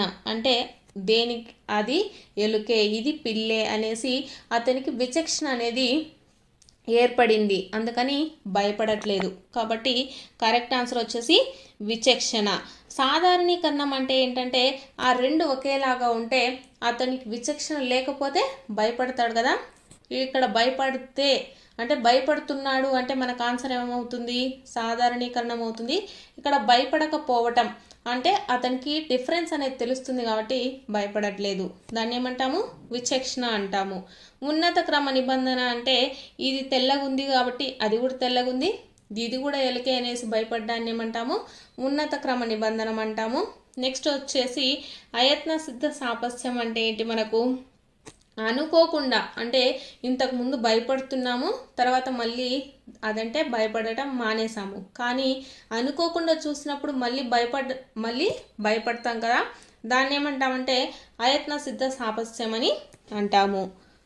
కాబట్టి ఇక్కడ డిఫరెన్స్ అనేది తెలిసి ఆ అబ్బాయి భయపడట్లేదు కాబట్టి దాన్ని ఏమంటాము, విచక్షణ అని పిలుస్తాము. నెక్స్ట్ 13వ బిట్టు అభ్యాసం కూసు విద్య. ఇందులో ఇమిడి ఉండేటటువంటి నియమం ఆప్షన్స్. ఫస్ట్ ఆప్షన్ వచ్చేసి ఫలిత నియమము, నెక్స్ట్ వచ్చేసి సంసిద్ధత నియమము, ఆప్షన్ 3 అభ్యాస నియమము, ఆప్షన్ 4 ఏది కాదు. కరెక్ట్ ఆన్సర్ వచ్చేసి అభ్యాస నియమము. అభ్యాసం కూసు విద్య అనేది ఏ నియమానికి సంబంధించిందంటే అభ్యాస నియమానికి సంబంధించింది. నెక్స్ట్ మనసుంటే మార్గం ఉంటుంది. ఇందులో ఇమిడి ఉన్న సూత్రం. ఫస్ట్ ఆప్షన్ వచ్చేసి అభ్యాసన నియమం, ఆప్షన్ 2 ఫలిత నియమం, ఆప్షన్ 3 సంసిద్ధత నియమం, ఆప్షన్ 4 విచక్షణ నియమము. కరెక్ట్ ఆన్సర్ వచ్చేసి ఆప్షన్ 3 సంసిద్ధత నియమము. అంటే మనము దేన్నైనా తప్పకుండా చెయ్యాలి అని ఉంటే మనకు మార్గం అనేది దొరుకుతుంది. కాబట్టి దాంట్లో ఉండేటటువంటి సూత్రం ఏంటి, సంసిద్ధత నియమము. నెక్స్ట్ 15వ క్వశ్చన్ ఫలిత నియమం యొక్క విద్యా ప్రాముఖ్యత ఏంటి. ఆప్షన్స్. ఫస్ట్ ఆప్షన్ వచ్చేసి తరగతి గదిలో ఏర్పరిచే అనుభవాలు సంతృప్తికరంగా ఉండాలి. ఆప్షన్ 2 విద్యార్థులు అభ్యసించడానికి తగిన ప్రేరణ అనేది ఉండాలి. ఆప్షన్ 4 విద్యార్థులకు ఇచ్చే నియోజనాలు వారు సాధించేవిగా ఉండాలి. ఆప్షన్ 4 పైవన్యు. కరెక్ట్ ఆన్సర్ వచ్చేసి ఆప్షన్ 4 పైవన్యు. ఒక ఫలిత నియమం అనేది మనకు అది కరెక్ట్గా రావాలంటే అంటే ఫలితం మనకు అనుకున్నదిగా మనకు రావాలంటే వాళ్ళకి ఏముండాలి, తరగతి గదిలో వచ్చేసి వారి యొక్క అనుభవాలు సంతృప్తికరంగా ఉండాలి. అంటే వాళ్ళకి కావాల్సినవి కానీ లేకపోతే లెసన్స్ అర్థం కావడం కానీ, నెక్స్ట్ వచ్చేసి వాళ్ళ అభ్యసించేదానికి తగిన ప్రేరణనివ్వాలి. అంటే వాళ్ళకి కావాల్సినటువంటి వాళ్ళు ఏమైనా డౌట్స్ ఉన్నా వాళ్ళకి ఎక్స్ప్లెనేషన్ అనేది ఇవ్వడం వల్ల వాళ్ళకు ఒక ప్రేరణ అనేది ఉంటుంది. నెక్స్ట్ విద్యార్థులకు ఇచ్చే నియోజనాలు వచ్చేసి వాళ్ళు సాధించేవిగా ఉంటే మనకు ఫలితం అనేది మనకు పాజిటివ్గా వస్తుంది. కాబట్టి ఫలిత నియమం యొక్క విద్యా ప్రాముఖ్యత ఏంటంటే పైవన్యు, ఇవన్నీ ఉండాలి. నెక్స్ట్ 16th బిట్ ఇంటిలో పరిశుభ్రత పాటించే వ్యక్తి ఆఫీసులో కూడా పరిశుభ్రతను పాటిస్తాడు అనేది దీనికి ఉదాహరణ. ఆప్షన్స్. ఫస్ట్ ఆప్షన్ వచ్చేసి సామాన్యీకరణ, ఆప్షన్ 2 ఆదర్శాల సిద్ధాంతం, ఆప్షన్ 3 ట్రాన్స్పోజిషన్ సిద్ధాంతం, ఆప్షన్ 4 సమరూప మూలకాల సిద్ధాంతం. కరెక్ట్ ఆన్సర్ వచ్చేసి ఆప్షన్ 2 ఆదర్శాల సిద్ధాంతం. ఇతను వచ్చేసి ఇంటిలో పరిశుభ్రత ఉండాలని కోరుకుంటున్నప్పుడు ఆఫీస్లో కూడా పరిశుభ్రంగా ఉంచాలని అనుకుంటూ ఉన్నాడు. కాబట్టి దానికి ఉదాహరణ ఏంటంటే ఆదర్శాల సిద్ధాంతం. నెక్స్ట్ 17వ క్వశ్చన్ గెస్టాల్ట్ వాదులు ప్రవేశపెట్టిన సిద్ధాంతం. ఆప్షన్స్ ఫస్ట్ ఆప్షన్ సామాన్యీకరణ సిద్ధాంతం, ఆప్షన్ 2 ఆదర్శాల సిద్ధాంతం, ఆప్షన్ 3 ట్రాన్స్పోజిషన్ సిద్ధాంతం, ఆప్షన్ 4 సమరూప మూలకాల సిద్ధాంతం. కరెక్ట్ ఆన్సర్ వచ్చేసి ఆప్షన్ 3 ట్రాన్స్పోజిషన్ సిద్ధాంతం. గెస్టాల్ట్ వాదులు ప్రవేశపెట్టిన సిద్ధాంతం ఏంటి? ట్రాన్స్పోజిషన్ సిద్ధాంతం. Next 18th bit the productive thinking గ్రంథ రచయిత. ఆప్షన్స్ ఫస్ట్ ఆప్షన్ వచ్చేసి Hilgard, option 2 Gates, option 3 Watson, option 4 Max Wertheimer. Correct answer వచ్చేసి option 4 Max Wertheimer. The productive thinking గ్రంథ రచయిత ఎవరు? Max Wertheimer. Next 19th bit ఏదైనా ఒక ఉద్దీపనకు అంతకుముందు లేనటువంటి స్వభావ సిద్ధం కానటువంటి ప్రతిస్పందనను కలగజేయడాన్ని ఏమంటారు? ఆప్షన్స్ ఫస్ట్ ఆప్షన్ వచ్చేసి ఉద్దీపన, సెకండ్ ఆప్షన్ ప్రవర్తన, థర్డ్ ఆప్షన్ నిబంధనం, ఫోర్త్ ఆప్షన్ వచ్చేసి ప్రతిస్పందన. కరెక్ట్ ఆన్సర్ వచ్చేసి నిబంధనం. ఇక్కడ ఏమిచ్చారు? ఏదైనా ఒక ఉద్దీపనకు అంతకుముందు లేనటువంటి స్వభావ సిద్ధం కానటువంటి ప్రతిస్పందనలు కలగజేయటం. అంటే ఇక్కడ వచ్చేసి మనకు శాస్త్రీయ నిబంధన సిద్ధాంతం గురించి ఇచ్చారు. దీన్ని శాస్త్రీయ నిబంధన సిద్ధాంతాన్ని ప్రతిపాదించింది ఎవరు? Ivan Pavlov. ఇక్కడ ఏమిచ్చారు? ఒక ఉద్దీపనకు అంటే అది ఆహారాన్ని చూసినప్పుడు కుక్క అనేది లాలాజలాన్ని స్రవిస్తుంది. కానీ ఇక్కడ పావ్లోవ్ ఏం చేశాడు? గంట శబ్దానికి కూడా ఆ కుక్క అనేది లాలాజలాన్ని స్రవించేలాగా చేయడం జరిగిందనమాట. కాబట్టి అటువంటి ప్రతిస్పందనలు కలగజేయడానికి ఏ సిద్ధాంతాన్ని చేశాడంటే నిబంధన సిద్ధాంతాన్ని చేశారు. నెక్స్ట్ 20వ బిట్ గణిత ఉపాధ్యాయునికి భయపడటం నేర్చుకున్న విద్యార్థి అతను బోధించే గణితం పట్ల పనిచేసే పాఠశాల పట్ల కూడా భయాన్ని వ్యక్తం చేయటం సూచించు నియమం. ఆప్షన్స్ ఫస్ట్ ఆప్షన్ వచ్చేసి సామాన్యీకరణ, ఆప్షన్ 2 విచక్షణ, ఆప్షన్ 3 ఉన్నత క్రమ నిబంధన, ఆప్షన్ 4 విరమణ నియమము. కరెక్ట్ ఆన్సర్ వచ్చేసి ఆప్షన్ 3 ఉన్నత క్రమ నిబంధన. ఇక్కడ ఏంటి? ఉపాధ్యాయునికి భయపడుతున్నటువంటి విద్యార్థి వచ్చేసి అక్కడ గణితం పట్ల భయపడుతున్న విద్యార్థి అక్కడ పాఠశాల అంటే కూడా భయపడుతున్నాడు కాబట్టి దాన్ని సూచించు నియమం ఏంటంటే ఉన్నత క్రమ నిబంధన. నెక్స్ట్ పావ్లోవ్ ప్రయోగంలో గంట శబ్దానికి వచ్చిన లాలాజలాన్ని ఏమంటారు? ఆప్షన్స్ ఫస్ట్ ఆప్షన్ వచ్చేసి సహజ ప్రతిస్పందన, ఆప్షన్ 2 నిర్నిబంధిత ప్రతిస్పందన, ఆప్షన్ 3 నిబంధిత ప్రతిస్పందన, ఆప్షన్ 4 నిబంధిత ఉద్దీపన. కరెక్ట్ ఆన్సర్ వచ్చేసి ఆప్షన్ 3 నిబంధిత ప్రతిస్పందన. ఇక్కడ వచ్చేసి పావ్లోవ్ ఏం చేశాడు? గంట శబ్దానికి వచ్చిన లాలాజలం, మనకు సహజ ప్రతిస్పందన అంటే ఏంటి? ఆహారాన్ని చూసినప్పుడు లాలాజలం స్రవిస్తే దాన్ని వచ్చేసి సహజ ప్రతిస్పందన అంటారు. ఇక్కడ ఏమిచ్చారు? గంట శబ్దానికి వచ్చిన లాలాజలాన్ని ఏమంటారంటే నిబంధిత ప్రతిస్పందన అని పిలుస్తారు. నెక్స్ట్ 22వ బిట్ విద్యార్థి ప్రయోగం చేస్తూ ఉన్నప్పుడు ప్రతి 10 నిమిషాలకు ఒకసారి గమనిస్తూ అతనిని ప్రోత్సహిస్తూ ఉన్నాడు. ఇది స్కిన్నర్ యొక్క ఏ పునర్భరణము అవుతుంది? ఆప్షన్స్ ఫస్ట్ ఆప్షన్ వచ్చేసి నిరంతర పునర్భరణము, ఆప్షన్ 2 స్థిర అంతర పునర్భరణము, ఆప్షన్ 3 వచ్చేసి స్థిర నిష్పత్తి, ఆప్షన్ 4 చరశీలత. మనకు కరెక్ట్ ఆన్సర్ వచ్చేసి దీనికి ఆప్షన్ 3 స్థిర నిష్పత్తి.